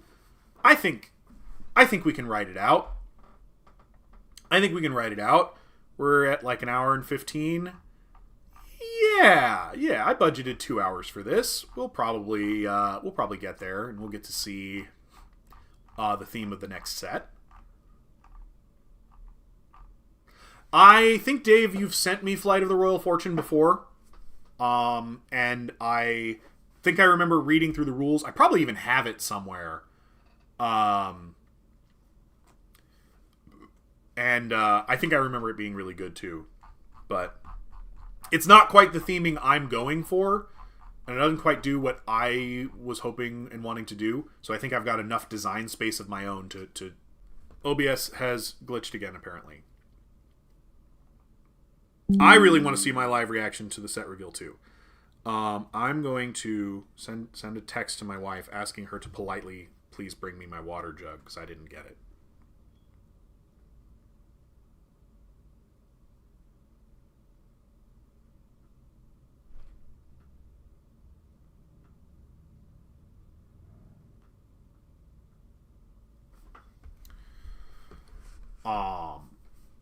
Mutant and Cyborg Pirates predated Skyborn. Yeah, I have seen this one. You definitely sent this one to me. Ha! It's weird to say, but KeyForge is a way more creative version of Fortnite. Uh-huh. Yes. I don't dislike the idea of various themes clashing together, but you need to be at least a little bit original about it, and that's kind of my problem with Fortnite, is they're not original about it, and they don't care. And that's fine, people love it, but I want it to be original. So if I care about it, I want it to be original. Man. I'm gonna bop through comments for a little bit because we're still working our way through time. KeyForge Campaign could be a huge success with taxes and shipping. The decks are way too expensive. Supporters don't have too many perks. It can't be like half price, bud. I hear where you're coming from, but it can't. This needs to help fund the actual launch. There's got to be some money in it. Amber and the Vault/Archons are really the top draws for the world of KeyForge. Yeah. Oh yeah, Amber, the Vaults, and the Archons are super original concepts that somehow are also basically really generic MacGuffins. It'd be nice to add on if they were. I'd definitely pick up a pack. Yep. Yeah, I saw that. Less than 15k to first goal. We're at almost 14k to first goal. I think we can get there. I budgeted 2 hours. We've got like a little more than like 40 minutes left before I've hit the time I budgeted. So I think we've got time. I think we can do it. And like I said, if it comes really, really close and I'm the difference, I'll put you guys on my wait screen and I'll process my pledge through, and then we'll come back and read the thing.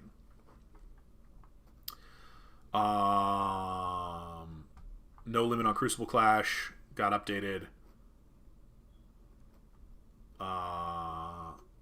Yep. I wish we had adventures. Doesn't tell shipping cost before checkout. Yeah, it doesn't. It's got an estimated shipping cost. Thank you. Told everybody that I forgot water. It's a big mistake when you're going to be streaming this long. Hydrate. It's important. Oh, do we have a kitty? Oh, we have a kitty. This is Cece. She's my orange cat. She's not bright and she doesn't like being held, so she's not going to tolerate this. Kitties make everything better. Kitties make everything better. She's not going to tolerate this for very long. In fact, there's the limit. What are dragon scale decks? I've been looking for info on this, but I can't seem to find information on it. Oh, it's a special border style. I wonder if they give us an example of it. Looks like they. Looks like they don't. Man, my OBS is cutting in and out. I'm sorry, guys. If it ever cuts out completely and I don't come back, put a comment on the video and I'll try to set the stream up again. So far it seems to be coming back on its own, but yeah, it's a special border treatment. It looks like they don't give us an example of what it looks like. But you can look at the Foresight decks and the Awakenings decks and Savior of KeyForge decks and things like that, and you'll get a general idea of what that's going to be.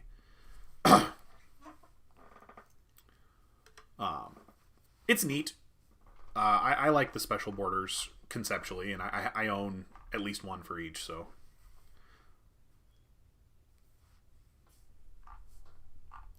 I would prefer full art, but the name deck is supposed to be dragon scale. Yeah. Yeah, that makes sense. I think there's going to be... So I think if you get a reasonable sized pledge, like if you get Breaker of Chains or possibly even Reaper of Amber, there's a pretty good chance you're going to get some full art decks. Because full art decks are just going to be in the normal packs. So there's a chance you'll get them anyway. Cut out, but you're back up. Oh, with the Dragon Scale decks? Yeah. No, they're neat. They're very cool. But it's just a special border treatment. It's not... there's nothing else particularly unique about them. And apparently you can just get as many as you want, which I don't remember being the case before.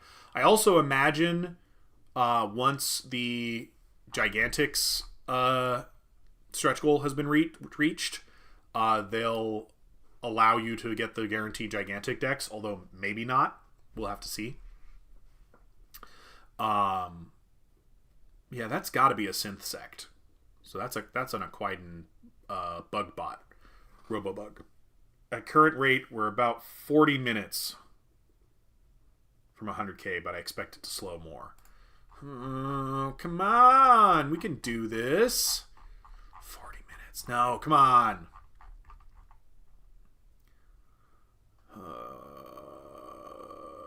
If I process my pledge right now, that'll put us less than 13 away. I might do that. I might put you guys on hold while I process mine. I think I'm going to do that. I think I'm going to put you guys on hold. I'm going to process mine so that I'm contributing. Hang on. Here comes the hold music.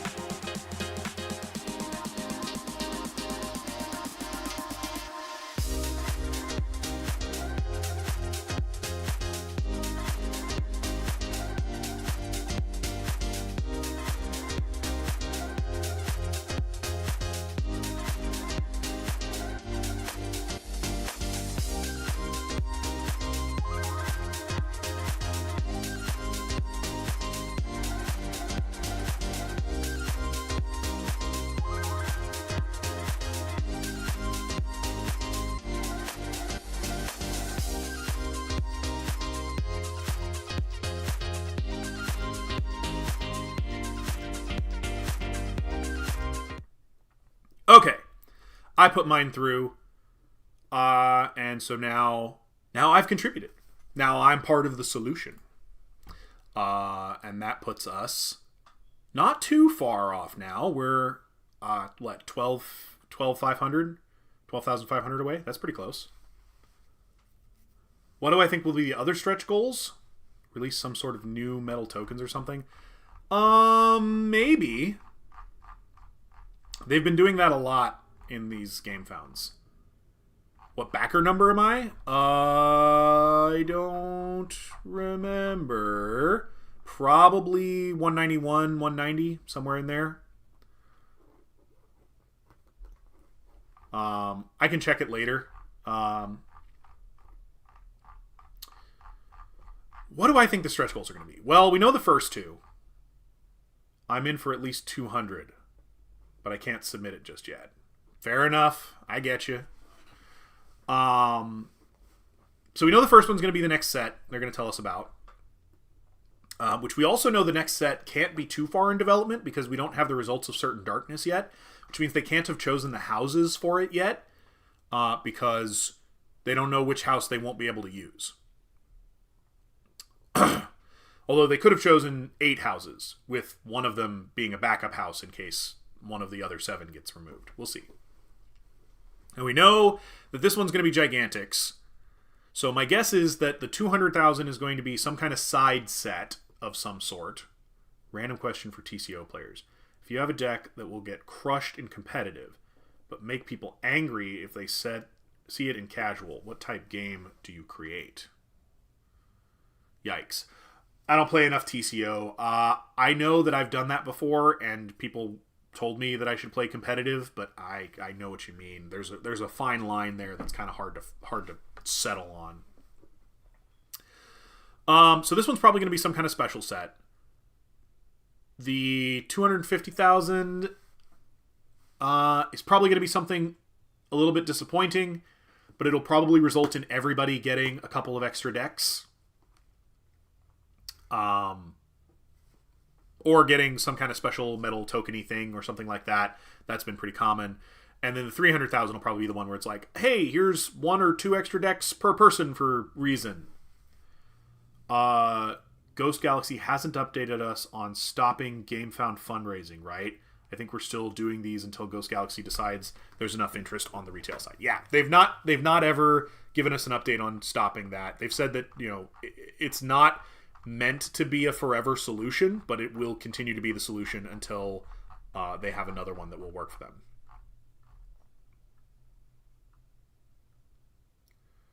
Maybe competitive with special notes. What are we talking about, Dave? Sorry, I lost track. Oh, for TCO. Yeah, okay. I see what you mean. Because you can put notes on your game.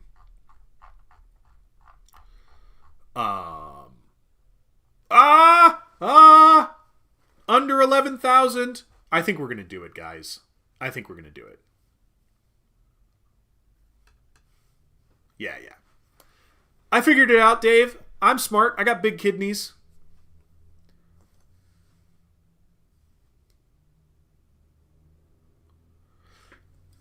Yeah, that would probably work.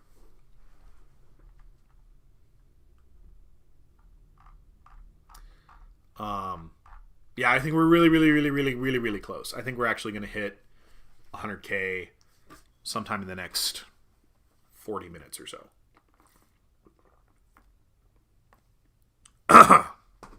Which is good. Which is very good. I'm a loud, boisterous person, and that has a cost. You know, when you've been talking near constantly for close to like an hour and a half, 2 hours, starts to get to you a little. I have this idea that what if there's going to be some rare decks that will contain the houses that was purged in the Certain Darkness event, like with legacies, but this time the whole house is a legacy. Oh. I don't hate that. I don't hate that for a side set or a special set. I think for a core set, for a main release set, I don't like it as much because I like the idea that the core / main sets are chronological and that there's a that they happen in order. And I feel like that would kind of undermine that a little bit. But I see what you're going for. I would still do competitive as the type, Beck. People tend to get a little... casual is really more geared towards things that are very casual on TCO, for the most part. I suppose you could do it anyway if you want, but I'm not a TCO expert, though. I use TCO very rarely because I've been working quite hard on building up my local community so that I don't have to use TCO.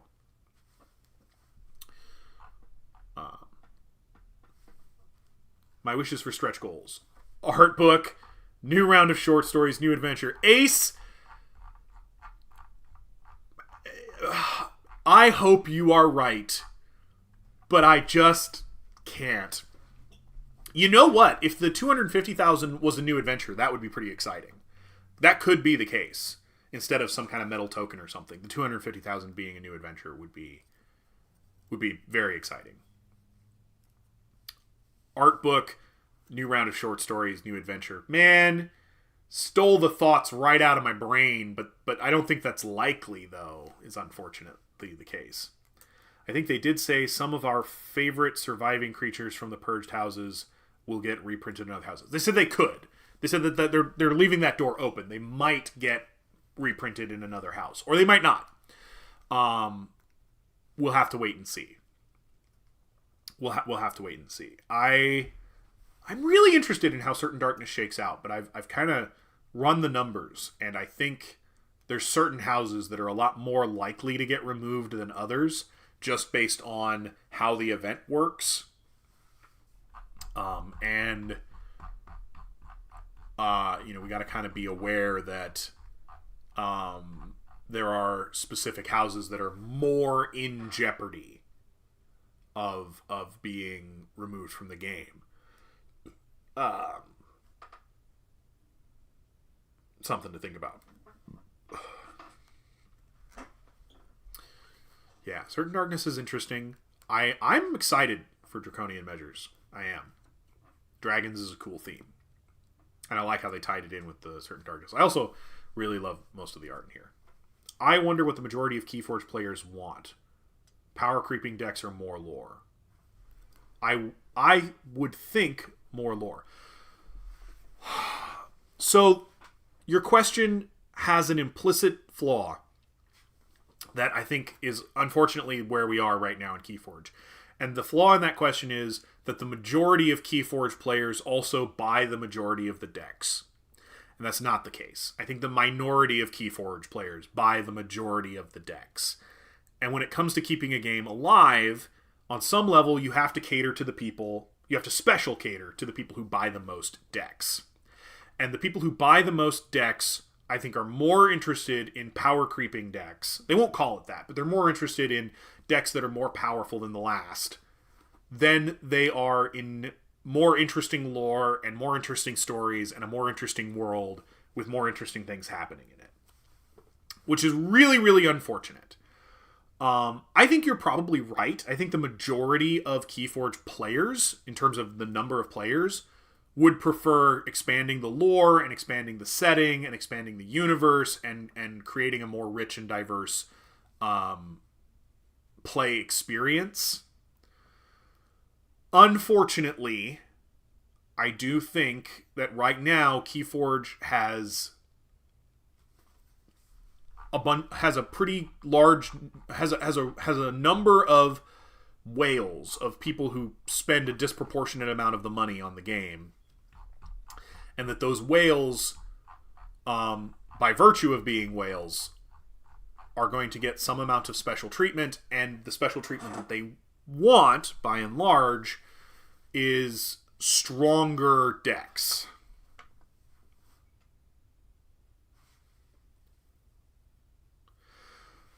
Yeah, power creep is somewhat inevitable, but you really, really, really do need to keep a strong eye on it, or else you end up with the Yu-Gi-Oh problem.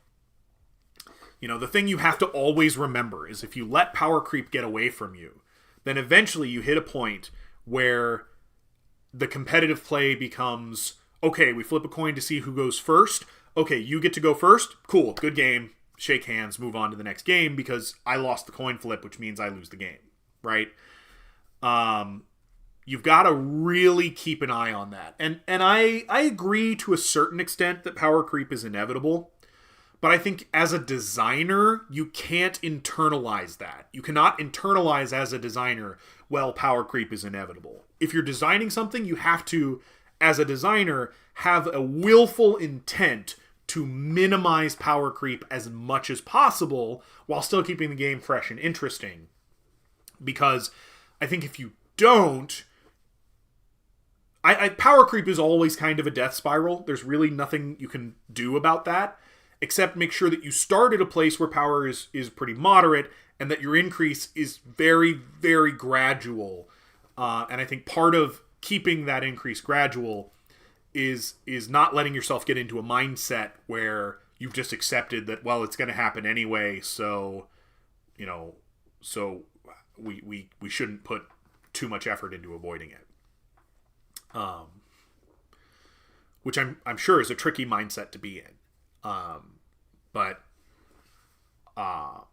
yeah, I do think that there's a large percentage of the KeyForge community that wants a richer, more diverse lore. Right now, it looks like the design of power creep goes more like a rock, paper, scissors of the sets. Yes. Which was part of how KeyForge was designed to work. But the problem is each rock is stronger than the previous rock, each paper is stronger than the previous paper, and each scissors is stronger than the previous scissors. Also, Grim Reminders broke that trend hard and forced them to really lean into this rock, paper, scissors design because Grim Reminders was just way too powerful when it first came out. It was absolutely unreasonably strong compared to everything else. And Prophetic Visions has a little bit of that, but Prophetic Visions is at its strongest when its opponent is really strong, which is a weird sort of nerf that I think actually does work to make Prophetic Visions a little less oppressively dominant. This is very clever. It's very clever how Prophetic Visions was designed. I want to give mad props for that. It does mean that Prophetic Visions versus Prophetic Visions is a little, but I really wish they kept the original chaining mechanic to balance decks. It was such a great idea to keep the decks balanced over time. I know some people hate chains, but I love handicap mechanics. I like chains. I think chains were very clever. I think chains did a lot of really good work. I don't disagree, actually, that keeping the chain mechanic for tournament play actually could have been a really good idea. And I've said this before. I think it could have been a really good idea. I definitely wish they had not abandoned chains as a thing, by and large. I really wish that we still saw cards that interacted with chains more. Also, I really wish we explored the idea of chains a little bit more. Like, for instance, we have Binding Irons that gives your opponent chains.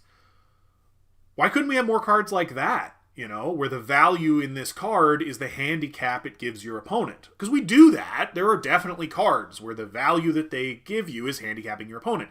every key cost increase is like that. Every single card that increases your opponent's key cost, that's what it is. Its value comes in the form of slowing your opponent. So why did we abandon the use of chains? I'm not exactly sure. We're under 10,000, guys! Looks like we're getting a little bit of a surge, too, because we're getting close to that stretch goal. Wouldn't it be cool to have a card that removes chains? Yeah! I don't think that would be bad. You could even have it set up so that, like, it removes chains, or if it doesn't remove a chain for some reason, you get some other benefit, like an amber or something. It would also be cool if a house theme used chains and gave you an advantage for being under 6 cards at the start of your turn. Hey, there's the thought. Yeah, where it's like, well, if you have fewer than 6 cards in your hand at the start of your turn, that could be a keyworded ability. Honestly, that could be a whole core set mechanic. Honestly, something like bound or something, where it's like bound or hindered or whatever. It could be a game state, like haunted and overwhelmed are game states. I like that idea a lot, Beck. That's a great idea. There's a lot of design space to work with there that I think could create a very interesting dynamic. Yeah. If you start your turn with 5 or fewer cards, you're muddled, or you're hindered, or you're chained, bound, or something. And if you're in that state lasts for the whole turn. And then there are things that work if you are in that state. I think that could work. I think that could definitely work. Or it could even just be a state based on the number of cards in your hand at any given time, instead of caring about at the start of your turn. It could be like, well, if at any time... No, you couldn't do that, though, because then you would get to that state in almost every turn. No, I agree. It would have to be a start of turn check where it goes, well, did you start your turn with 5 or fewer cards in your hand? And if the answer is yes, then for the rest of the turn, you are bound. Or whatever, and then, yeah.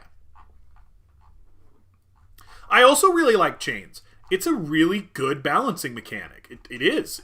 It's a really, really good mechanic for making really potent effects less damaging. We're under 9,000. We're under 9,000, guys. I think we're getting a surge because we're getting close to hitting that 100,000 and getting that first stretch goal. And I think people want to see the new set, so I'm excited. And I think a lot of people are going and looking at add-ons, because there's a lot of really good add-ons too.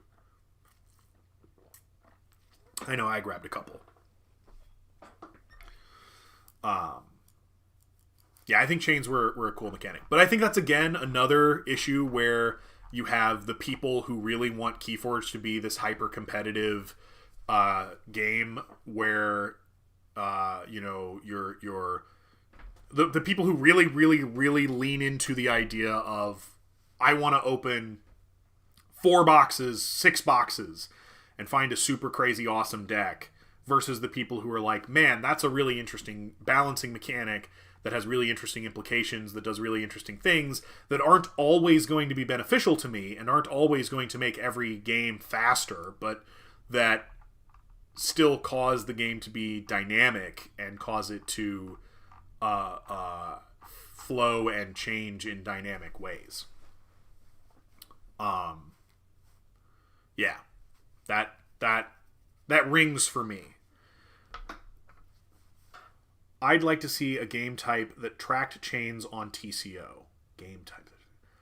I think it would make a lot more decks viable than are in competitive right now. Oh, on TCO, you absolutely should be able to do that. TCO ought to be able to set up a league where they just keep track of wins on decks, because they already do that. They already have the statistics on TCO.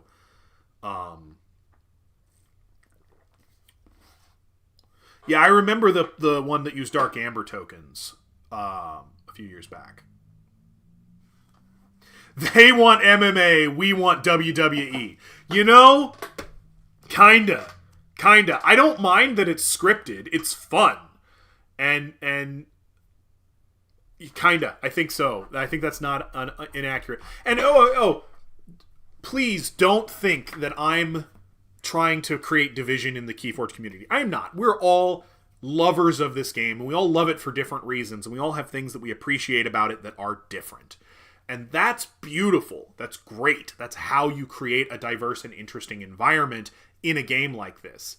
I'm just trying to make sure that the people that I feel like are a little quieter in the community have a way of being heard and have a way of getting their voices out and have a way of being able to be part of these conversations about the future of the game a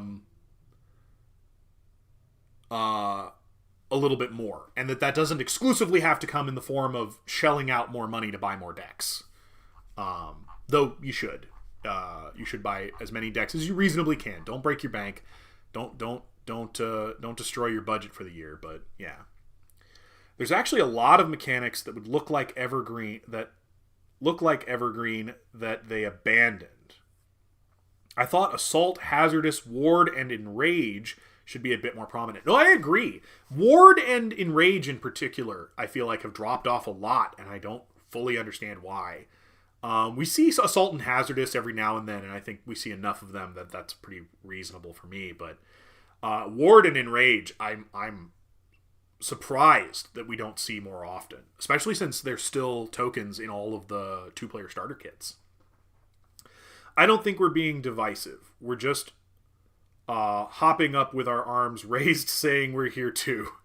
Don't neglect this part of your game, please, because it's important to us. Yeah, absolutely. Absolutely. That's what I want. That's what I want, is for us to raise our hands high and say, hey, there are things about this game that we love also that maybe is a little less obvious if you're just looking at sales numbers and things like that. I think the main issue right now is that fun KeyForge and competitive KeyForge are starting to diverge. A little! I think a little. But we're not so different, though. Even the people who are very much on the competitive side of KeyForge still love this game dearly and still put lots of time and effort into resources for this game and talking about this game and going to all the events and interacting with the wider community. And they care deeply about this game, and I don't want to in any way portray that they don't. And yeah, there's a little bit of a split, but I don't think that split is something that we can't bring back together. You know, I don't think that we're so different in what we want, and we're so different in what we care about and what's important to us that we can't find a way to come back to I don't think we've even gotten too far away from a place where we mostly agree on what we want. I think we still do mostly agree on what we want. But you know, there's a little bit of variance, a little bit of differentiation between what they're looking for and what we're looking for, and I think you can do both. But I worry that the part of the community that's more focused on, KeyForge being this fun, exciting experience about opening a new deck and playing it for the very first time and uncovering its secrets and diving into the mystery of a new deck that's been procedurally generated, even if it's not a good deck that they probably won't use every day, kind of can get overlooked a little bit, because I honestly think they probably don't buy as many decks, at least in one sitting, and that's, a thing that I think, we still need those players too. Those players are still important.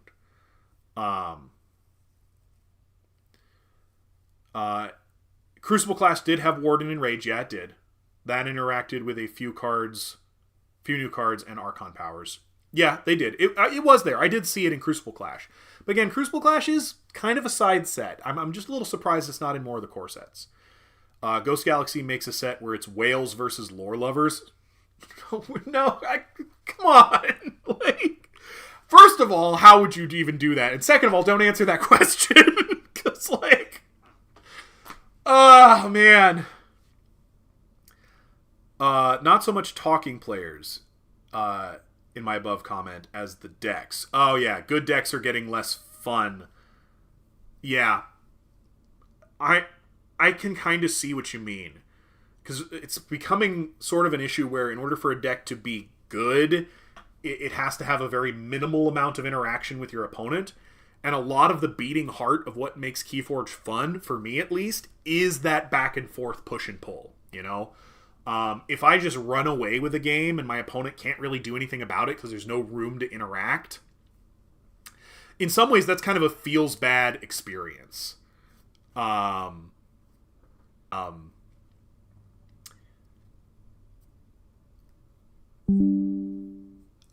and when you minimize the interaction that you have with your opponent, it kind of stops being a game and it sort of turns into solitaire. And, you know, I think that sounds fun if you really like winning. But after you do that a few times, you kind of realize that the struggle was part of what was enjoyable about it, and that the push and pull was part of what was enjoyable about it. I really enjoy KeyForge games when the fight for the last key starts to drag on a little bit, and both players are just like slobber knocking each other with key cost increase, steal, capture, you know, and you're just duking it out for that last key for multiple turns, and each player has to go like 3 or 4 turns, be like, do you have the answer? Yeah, I do. Okay, well, do you have the answer? Yeah, I do. Well, now do you have the answer? And that just feels exciting for me, you know? I have some good decks that aren't fun to play. My competitive record is poor because I play decks I think are fun above good. Yeah, I try to have a healthy mix. So what I typically do is I will take the first 5 decks I open in any set, and I will use those in what I call my rotation. And I'll just rotate through those decks and play those. And if you take the first 5 decks that you open in any given set, you're likely to get 1 or 2 that are not very good, but really fun. You're likely to get 1 that's pretty mid, and you're likely to get 1 or 2 that are pretty mid, and 1 or 2 that are actually good. Maybe not incredible, but good, you know. And if you in fun and interesting ways. Man, OBS keeps glitching on me. If I ever go dark and I don't come back, just drop a comment. I'll fix it. But for now, we're at least good enough that it's not like a critical issue. And I've started to pay attention and try to stop talking when it tells me it disconnected. But maybe that happens like a second or two too late. I don't know. We're really close. We're really close. We'll get our preview cards.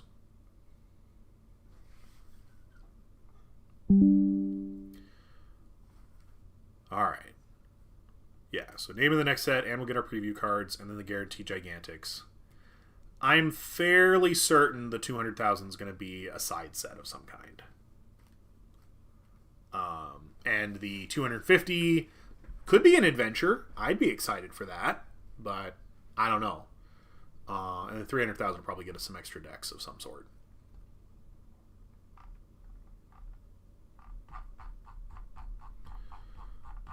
I'm going to go back and look at the comments and see what people are saying. See what the buzz is right now. Looks like we got a couple of new ones.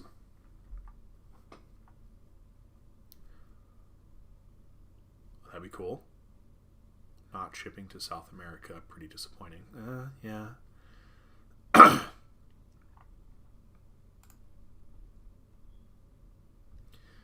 Woo!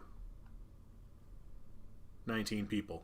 That is a pretty big turnout for a comment section that only has 131 comments. I really do hope that they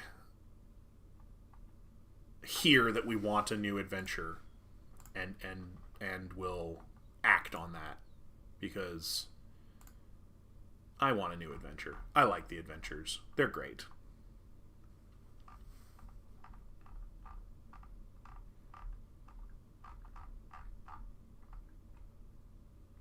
I still can't get over how cool it is when they do like the little animated doodles. Well, not doodles, they're full art pieces, but it just looks really cool. I like it.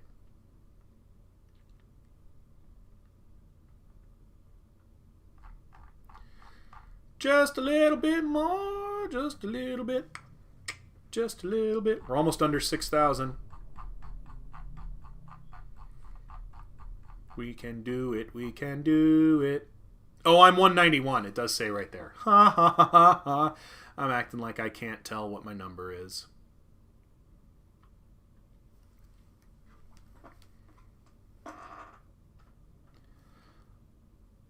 House picks for my custom deck and why? Ooh, I never pick.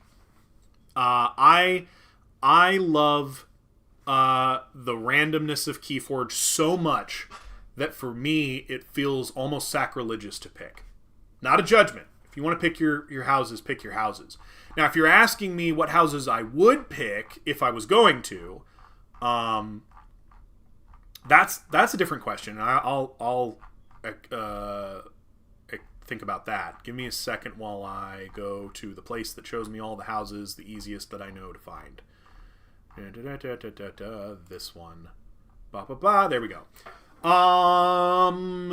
I would probably do Uboros because it's always good to get the new house. I would probably do Skyborn because I like the direction they've taken Skyborn with Crucible Clash. And if they keep going in that direction with... let's get hypothetical. If they keep going in that direction with Draconian Measures, I'm going to be very happy about that. And honestly, probably a Quiden, because I just love my late-stage capitalist boys. I love them so very dearly. I must have them. I like picking the new house along with 2 good support houses to try and get the best chance of seeing it shine. Oh yeah, that's a great way to do it. I appreciate that. I guess in this set, that would probably be Uboros. I don't know. Not a lot of great support houses. Uboros, Aquiden. Not a lot of great support going on in this set. I'm giving this one to my partner, and she wants Dragons and Aquans, but isn't decided on the third yet. Okay. Yeah, Unfathomable is a really fun house that they've also done a lot of tinkering with. It's been in a lot of the reprint sets lately, and I think they've been trying really hard to dial in on what mechanics of Unfathomable are enjoyable, and I think they've done a pretty good job. So I think we're probably going to see, I don't want to say a new Unfathomable, because it'll still be the same. It'll just be more focused on the mechanics that worked and less focused on the ones that didn't. Speaking of evergreen mechanics we almost never see, Poison is one of those mechanics that, like, exists, but, like, we only see every once in a great while. I don't know, it just occurred to me. We were talking earlier about evergreen mechanics that just don't seem to show up all that often. I don't think of Aquiden as late-stage capitalism. They're on a higher level than that. They're biologically mercantilistic.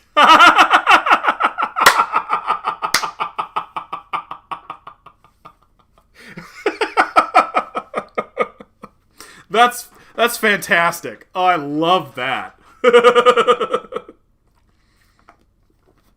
Is anyone going to add a full art or foil deck? I feel like for $50, full foil's a lot to ask. I thought that too. I'm not going to do it. It's a neat idea, but I don't feel like I need it that badly, especially because it's like $50. That's pretty steep. The full art deck at $25 might be more worth it, but again, you got to remember that there'll be full art decks in just the normal packs. And so, like, maybe I don't really care to buy one that's going to be guaranteed full art when I can just open one normally. Kind of like with Evil Twins, you know? I don't know. It seems like I'm just going to pass on that. Although, I don't know. If the foil treatment is good, and especially if they are full art, which is still not clear from any of the things that they've told us. At a Gen Con panel, people asked for full foil, and GG said they'd be super expensive to make, so they'd have to charge like $50. Then several players said they totally do that. So here we are. Okay, fair enough. Hey man, if there are people who'll do it, great. I don't think I'm one of them. I wasn't there, so I couldn't really weigh in, but do we know the chances of pulling a full art or for full foil deck? You will not be able to pull a full foil deck from the normal decks. The full foil decks will be add-on only, or as part of your pledge if you pledge high enough. The full art decks, we don't know the odds of pulling them, but I would say it's probably going to be similar to pulling a deck with an anomaly, a deck with a gigantic, a deck that's an evil twin. You know, it's going to be one of those ultra rare pulls where you'd expect like maybe 1 per 12 or so. I'd pay $50 to get one of my favorite decks, but it's a bit risky for a random deck. That's KeyForge. That's just how it is. Any idea how rare a full art deck will be in the set? Yeah, again, I think it'll probably be similar to what we've seen in the past.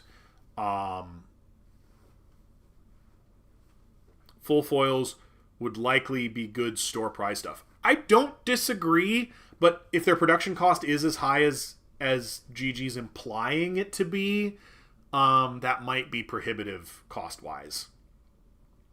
I'll get a full art in my pledge. I will too. And I'll probably get at least one more, honestly, because I'm getting like 4 boxes. Probably get 4 or 5 of them. I expect retail pledges will include some full foil decks, maybe used for local prizes. Could be. You know what we could do? I don't know how far it'll let us get, but we could take a look at the retail pledge and see what it says. Sipping active campaigns.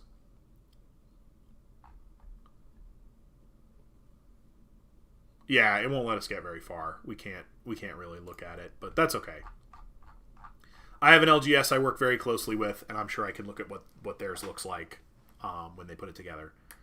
I expect retail to be because I remember twin decks and never saw one. Yeah, I did, eventually. It took a while. I remember the twin decks being about 1 every 12 or so.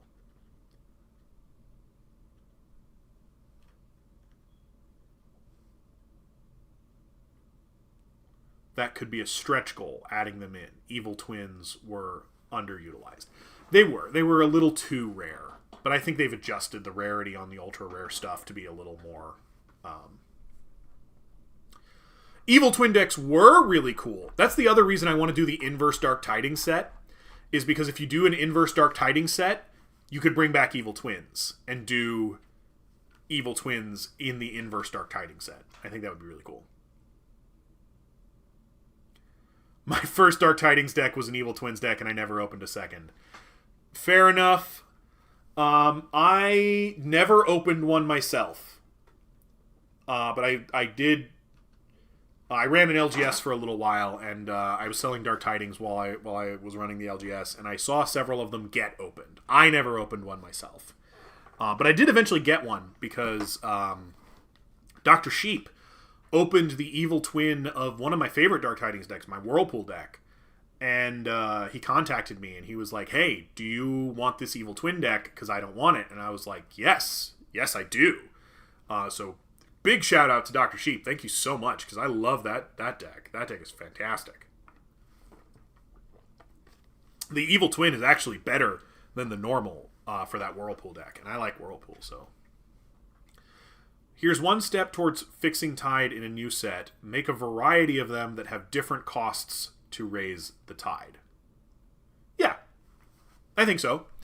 Or just to change the tide. Not just to raise it, but just change it. You know, make it so that instead of cards raising the tide, they change the tide. So if it's currently high, it'll become low.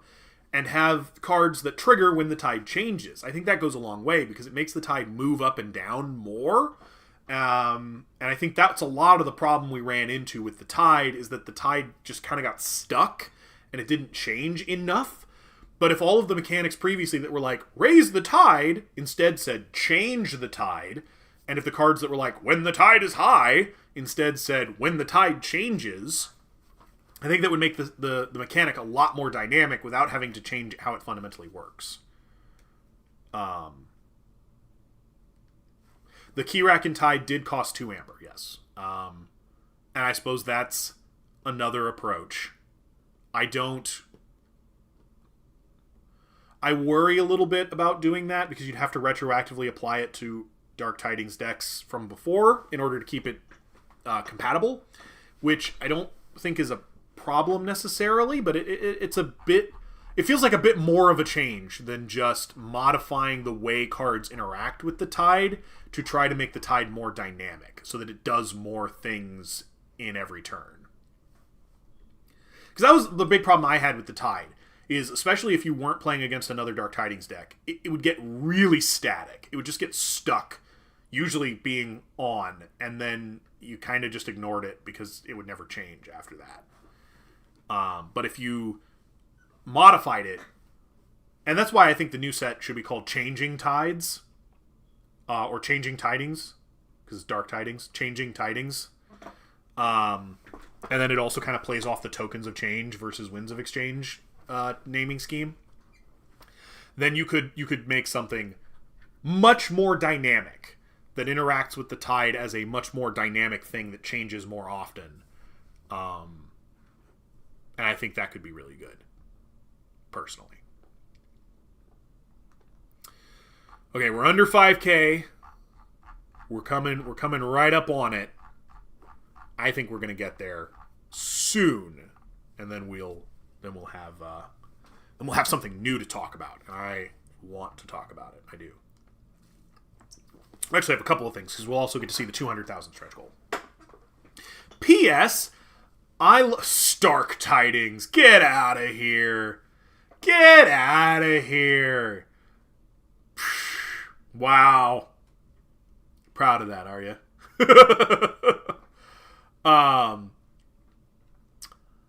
I think it's a really great idea that the stretch goals are now every 500,000 instead of every 100,000. I think that was a really good call.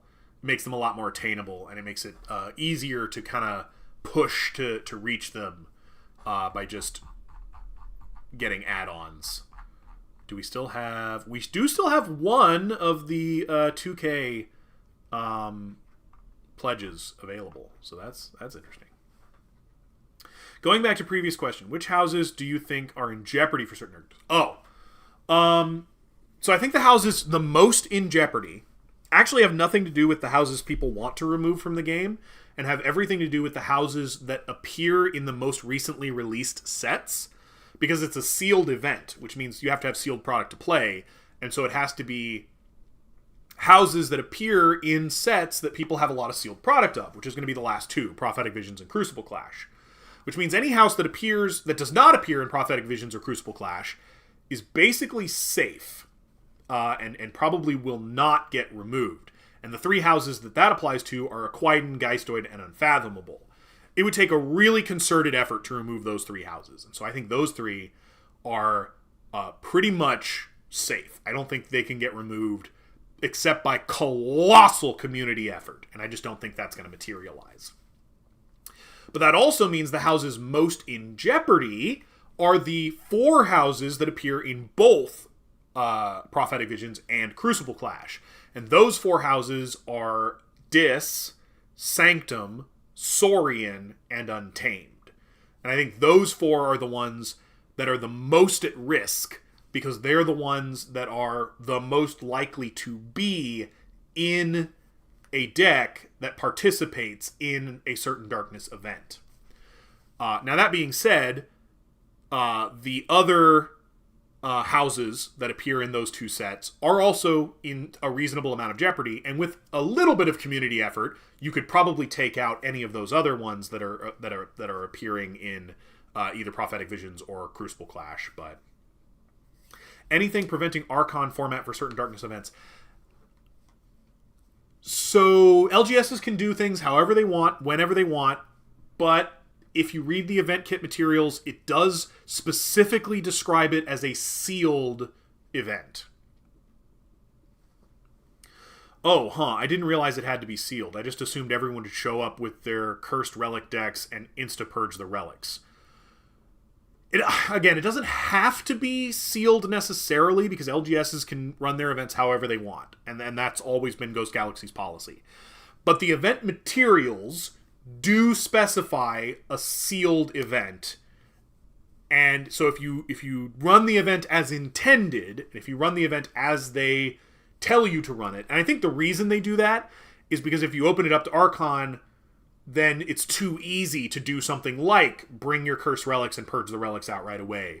Or bring a deck with multiple Infernuses and ways to cycle them, because anything that gets purged, regardless of how it gets purged, does count. It's too easy to game the system, basically. It's too easy to take control of the outcome and force it in a direction it otherwise wouldn't go. Circling back to before, I think if there's any sort of concerted community effort, it will be competitively motivated. So maybe, but I just don't think you could organize the community well enough in the amount of time we have to target one of those 3 houses. I think those 3 houses are just too difficult to target given the amount of time that we have to do it. I'm trying to focus fire down Redemption, because I feel like Redemption had a lot of promise and they failed to follow through on it. On the other hand, if they do what they did with Skyborn and they redeem Redemption by giving it a better flavor and by giving it better cards and by giving it a better niche, and by figuring out what the fuck is wrong with their lore, then, you know, maybe I'll regret having removed Redemption. But at the same time, from a lore perspective, it kind of makes sense that the guys who fought off the last major evil crisis by sacrificing literally hundreds of thousands of their own members would be willing to sacrifice the entirety of their organization to take out the darkness. I don't believe that they would, like, join the darkness willingly, but the darkness does seem like the kind of thing that in the process of fighting it, it corrupts you. So I think it makes sense. And honestly, I feel like they fumbled Redemption enough that I'm ready to just not see it again. But if we're talking about the 4 houses that I think are most likely to go, of those 4, I think the one that would be the most interesting to never see again from a lore perspective, because lore is the perspective I take on a lot of things, would be Saurian. Because it would be kind of interesting to see what happens in a Crucible where Saurian's no longer around. Although also I think Untamed would be hilarious, because Untamed is literally just the house of the wild animals of the Crucible. So if Untamed gets purged, does that mean there's just no more fauna on the Crucible? Like, all of the wild animals are just dead or polluted? Like, I don't know, that's wild. Purging Redemption is my top priority, but if they're not in my deck or my opponents, I don't care who's getting purged. Fair enough. How big was that water bottle? This is my Good Vibes Only water jug. Good Vibes Only. It's really big. It's about a gallon. I drink a lot of water, y'all. It's good. You all should drink more water. I maybe drink too much, but I drink a lot of water, and that's my water jug, and I refill that probably about once a day, and go through it. I kind of hate to see any of the original 7 houses purged. Yeah, I feel that. That's kind of why I don't want to see Sanctum go away. I know Sanctum's really on the chopping block, and I know that there are a lot of people who aren't huge fans of it, but I would really hate to see Sanctum go.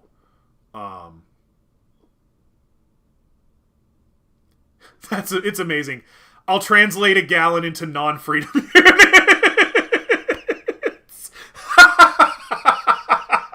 I'm sorry. Yeah, I was going to say it's probably like 3-ish liters. Yeah. I was going to say it's probably in the 3.5 liter range. Yeah, I go through that. I go through that about once a day or so, and then get it refilled. I refill it, and it's good. It's real good. Y'all don't drink enough water. I I don't know. Like, I've been doing that for several years now. That's why you'll notice it's all like scuffed and banged up, and you can't read it on this side anymore, because this is my water jug. In fact, in the hour that I've had this jug, hydration station, it's a thirst trap. Huh? Come on, right?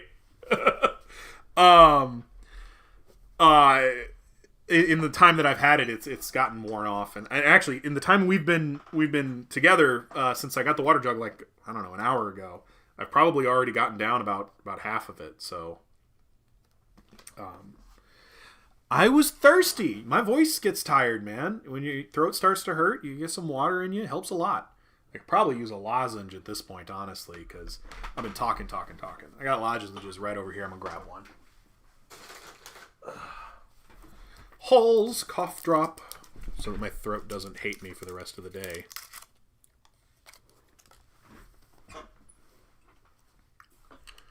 We're under 2,000, guys. Got about 1,700 to go. We're going to get there. We're going to get there in a reasonable time. We're going to get to talk about it. It's great.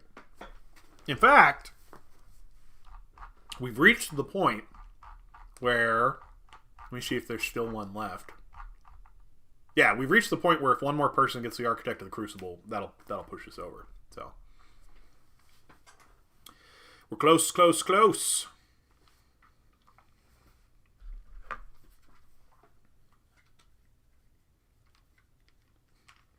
Translate that into non-freedom units. Oh,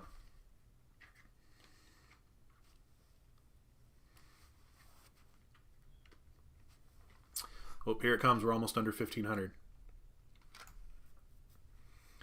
Here it comes, here it comes, here it comes.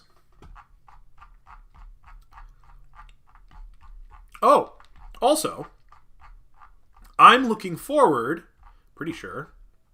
Yeah, I'm looking forward to seeing House Mars get a little more control-y. And also, we're going to get Emperor Memrox, so that'll be really cool. If we get inspired, what do you think some of their house mechanics will look like? I really want them to be a house that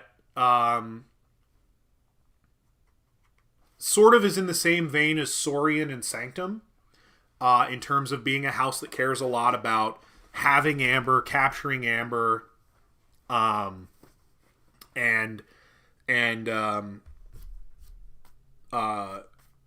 utilizing Amber on creatures.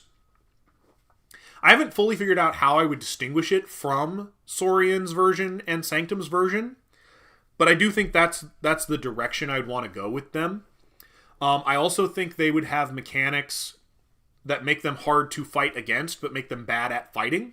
So there'd be a lot of elusive and things like that.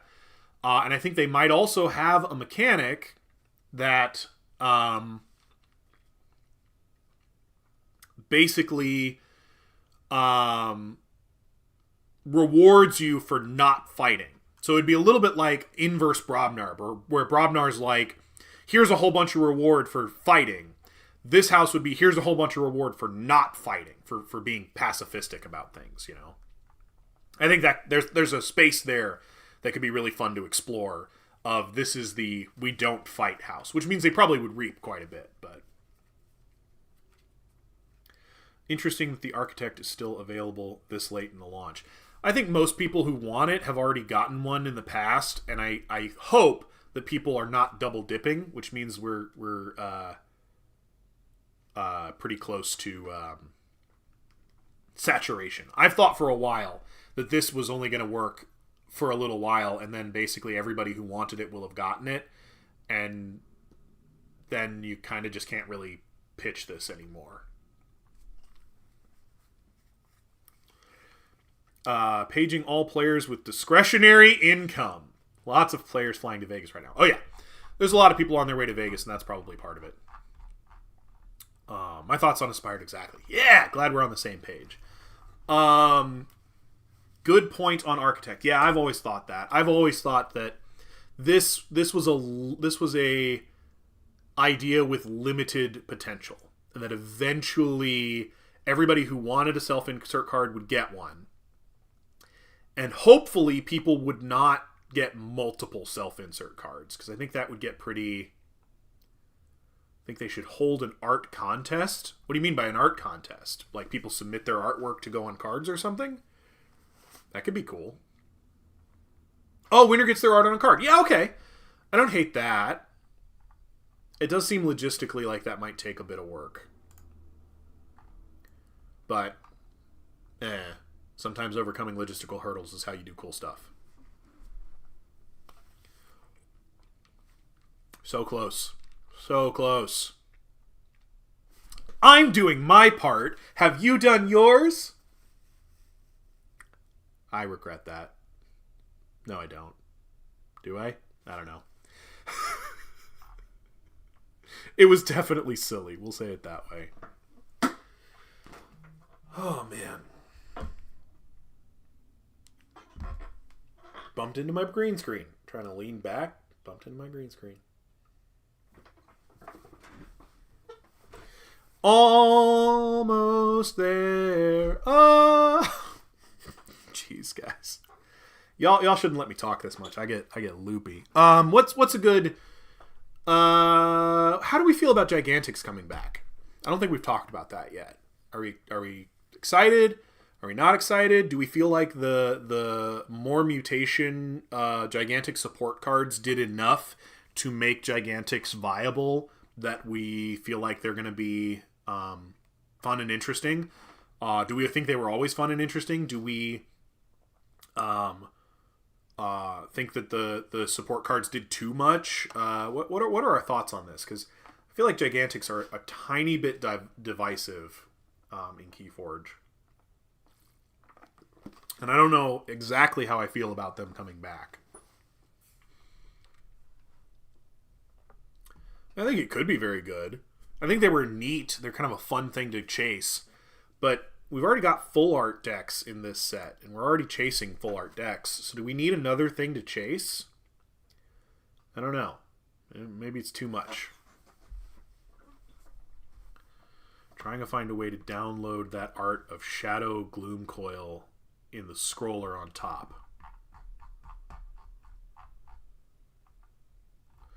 It's great art. It looks super cool. That looks so awesome. Hold on. I bet you can... Yeah. You can right-click, open image in new tab, and then it'll be... You can pull it from there. That looks great, though. It does look really, really good. I always thought they were fun and interesting, but I didn't get to play with more mutation. Okay. Will it be viable? I'm not sure, but I enjoy combining two cards. Yeah. Fun but not good, and that's okay. Thank you, Snoopy. Yes, fun but not good, and that's okay. They don't have to be good. They can just be fun. I agree. Thank you. Oh, geez. I could only imagine how much a full-foiled gigantic creature deck would be.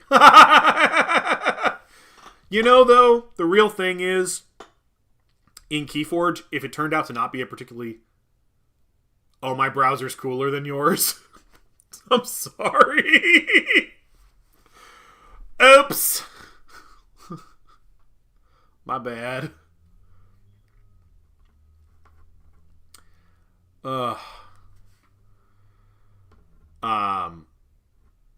If it turns out that the deck wasn't all that great, I mean, you could probably sell it for like $50. Maybe as much as $100 if you had a gigantic that was full foiled, but a lot of times in KeyForge, if the deck itself isn't all that competitive, you can't really sell it for all that much. In fact, generally, KeyForge decks lose value when you open them, which is probably a good thing if you think about it. Because scalpers ruin everything.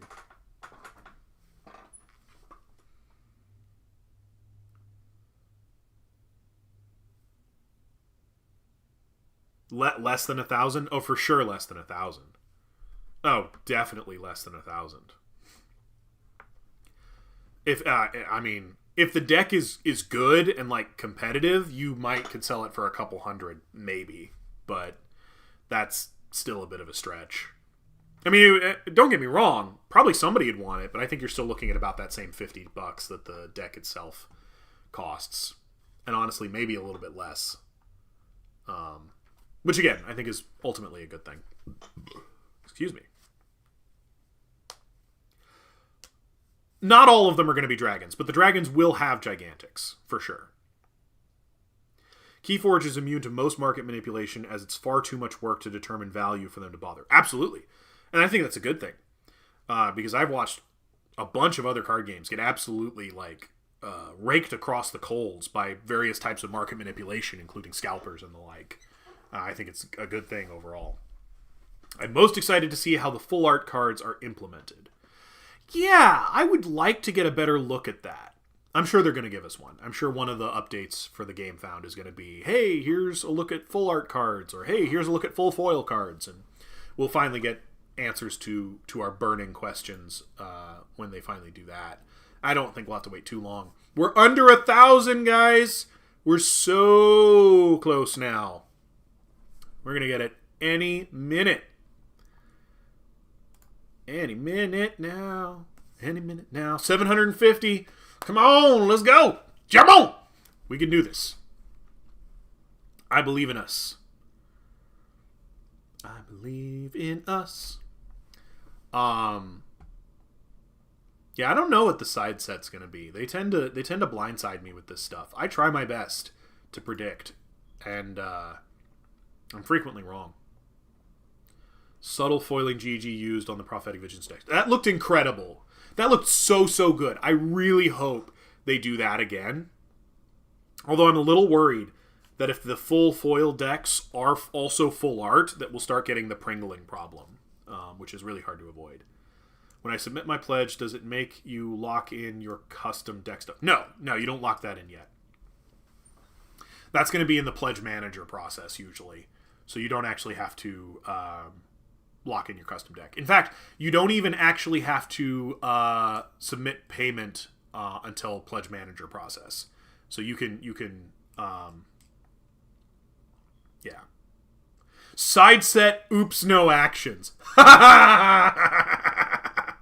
Oh no, oops, all creatures. I like oops, all flavor text. So like anybody in Ghost Galaxy who's watching, oops, all flavor text. Let's go. Like, oh man. Do we really need another side set? Can we just do 1 to 2 big sets per year? I completely agree. We don't need it, but it's probably gonna happen. Because that's just the cycle, and I'm okay with that being the cycle. I'm not gonna make too big a stink of it, but I agree. We probably don't need a side set. Only one house, Brobnar. Does that mean I get 36 Brobnar cards? That's ridiculous. That's ridiculous. I think they need to have a YouTube video showing off the full foil and full art cards. That would be pretty good. I hope they do something like that. They absolutely should have done a promo video just showing off how they look. Oh yeah. Yeah, I will. Hopefully they will do that when they put out the Gamefound update. There'll be like a video attached and we can like look at it and see it. I'm sure there'll be at least pictures. You know. Because they're going to want to show it off. They're going to want us to be hype about it. And they're going to know that we're not going to be as hype about it if we can't see it. Also, what do you guys think of my my Tiger t-shirt? This is one of my favorites. I like this guy a lot. I know in this overlay his glasses are see-through, but I like the Tiger. Hold on. Stand up. Ta-ta. I have no idea where I got this shirt. I don't remember. I got it a long time ago, but it's really, really fun and like cool to look at. Oh, we're under 200 any second now. 120. Here it comes. Here it comes. 1 or 2 more add-ons. Thank you. I appreciate it. Thank you. Tiger looks awesome. Yeah. Yeah, right? It's way older than K-Pop Demon Hunters. I've had this shirt a long time.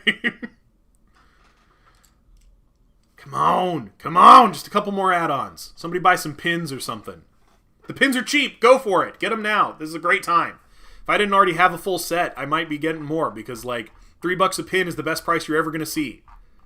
Do it. Do it.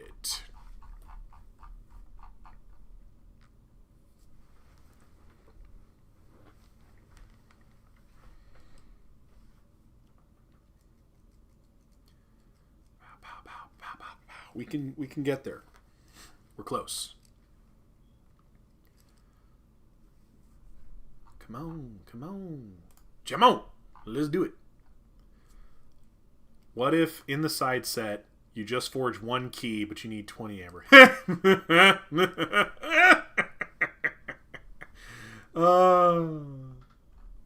Y'all are hilarious. Y'all are funny. You're putting out these ideas, man. Just added a full art deck. There we go. There we go. Loreforge. Chain Kana.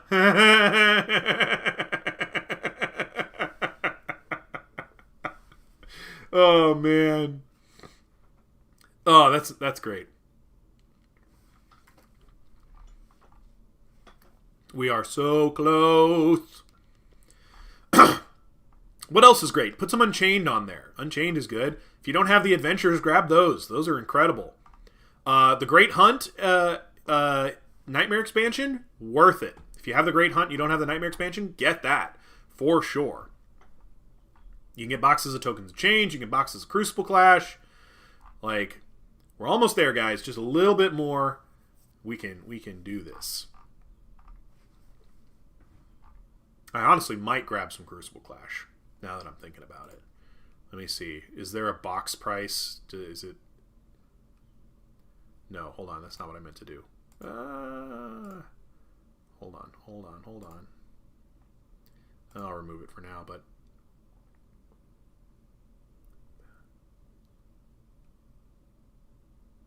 Yeah, and then the free gift, so...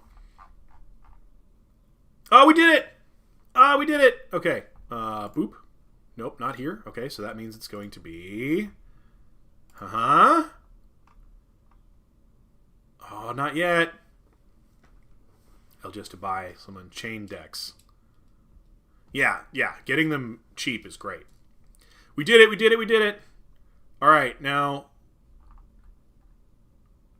Come on. Right. Okay. Post the update. You can do it. I believe in you. You've got to have an auto updater. Come on. I'm just going to keep bouncing back and forth. It'll be somewhere. Oh, what? Come on, GG. Somebody had to be sitting there waiting with me. Somebody had to be sitting there with their finger on the button.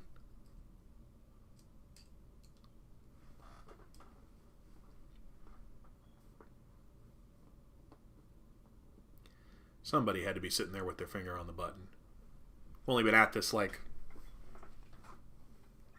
I guess it has been 2.5 hours. Maybe they've moved on to other things. Come on, guys. On the ball. I would be on the edge of my seat, but I've fallen off before. I've been burned before. Come on. Na na na na na na na na na na na yeah na na na na na na na. Come on. We actually overshot a little bit too.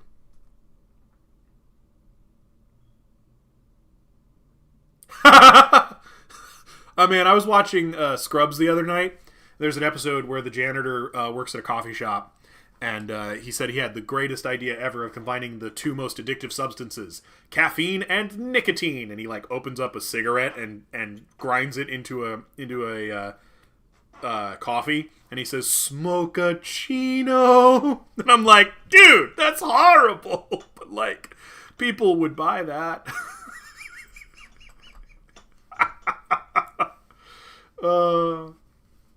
I'm here to produce campaigns that hit the stretch goal on a weekend, but the update went on a Monday. Yeah, well, okay, sure, but it's Thursday, and like they, you know, hey, there it is, bam, got it. Unlearn what you have learned. Next set revealed, announcing the next major set, a stretch goal award. Here we go. Now that a future revealed stretch goal has unlocked, we're thrilled to announce the title of the 12th major KeyForge set, Shattered Reality. The darkness spreads, threatening to overwhelm the entire crucible and plunge all of life into eternal void, black void. Who can stop it, and what will it cost? The only certainty is uncertainty. The only hope requires reshaping reality itself. Preview pack with 3 cards will be included, pulled randomly from a specially prepared pool of preview cards. As you contemplate your place in this new reality, please take a moment to consider the following poll. Which fragment of reality would you most like to preserve?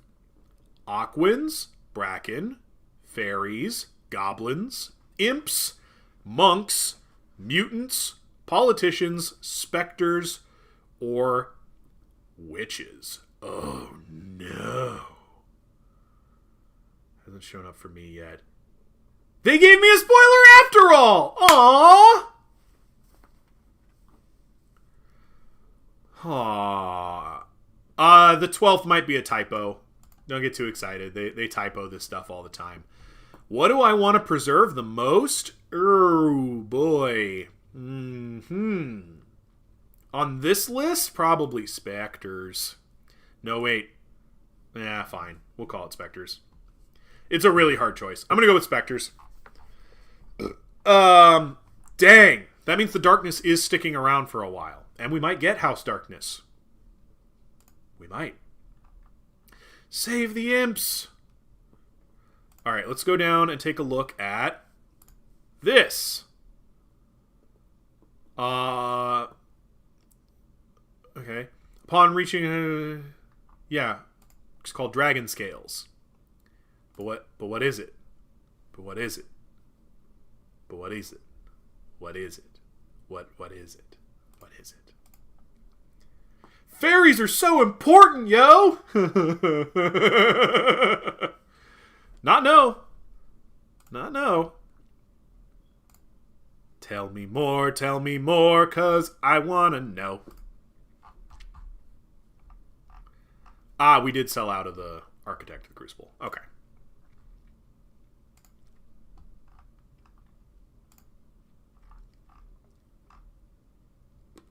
Witches are getting popular fast. Dang.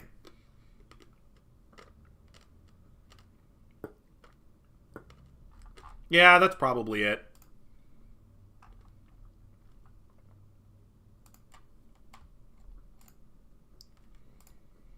That's probably it.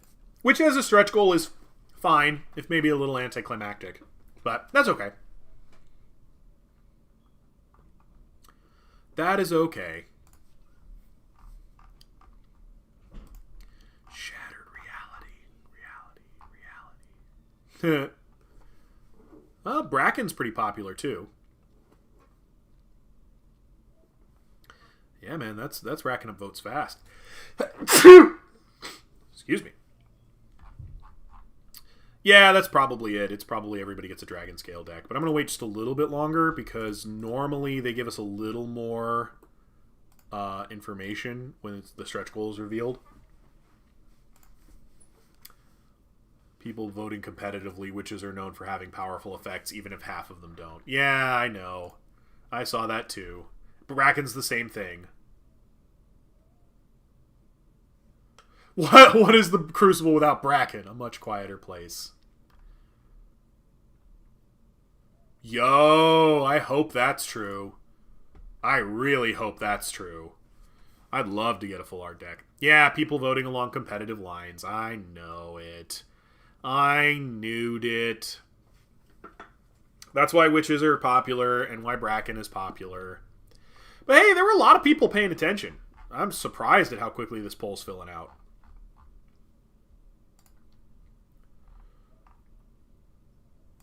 Back down to stretch goals.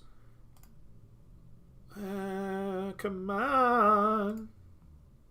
I assume it is a Dragon Scale deck. That would make sense. That would make sense. All right, guys. Is there anything else we want to see, do, or talk about before we wrap up for the day? I want to give everybody a chance to get in any last comments they want. I think I'm going to come back to this poll and keep my eyes on this for a little bit while we decide if there's any other exciting things in the world of KeyForge worthy of our time and attention at this exact moment. or if we're ready to move on. I wanted to vote mutant, but I'm afraid they'll misinterpret that to mean that I'm in any way supporting redemption. Rest that voice. Thank you, Beck. I will. Awesome hanging out with you, Snoopy. I love you guys coming out and doing this with me. It is so awesome every time I get to do one of these streams and I get to see everybody come out and have a good time. I hope they release another update about the new stretch goal and show us what the Dragon Scale deck looks like. And they should also preview the full art and full foil in that update. They probably will. It'll probably be soon. And hey, you know me. If there's news, I'll talk about it. For now, I think we're pretty much at a good stopping point. We got what we wanted out of it. We got to talk about a lot of great stuff. I got to read all of your amazing comments. You guys are truly incredible. You make this worth it for me.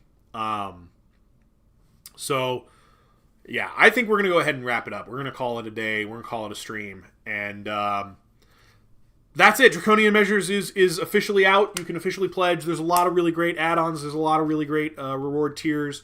The stretch goals are looking pretty standard for what we'd expect. Maybe they won't do a side set this time, which would actually probably be a good thing, because then they can really focus in on the core sets. And I've been saying for a while, maybe that's the right move to make. So, yeah, guys. This was awesome. Y'all are incredible. I had a great time. That's all I have for today, unless we hit that next stretch goal, and then maybe I'll put out a video. So, until next time, later, Archons. Y'all are awesome.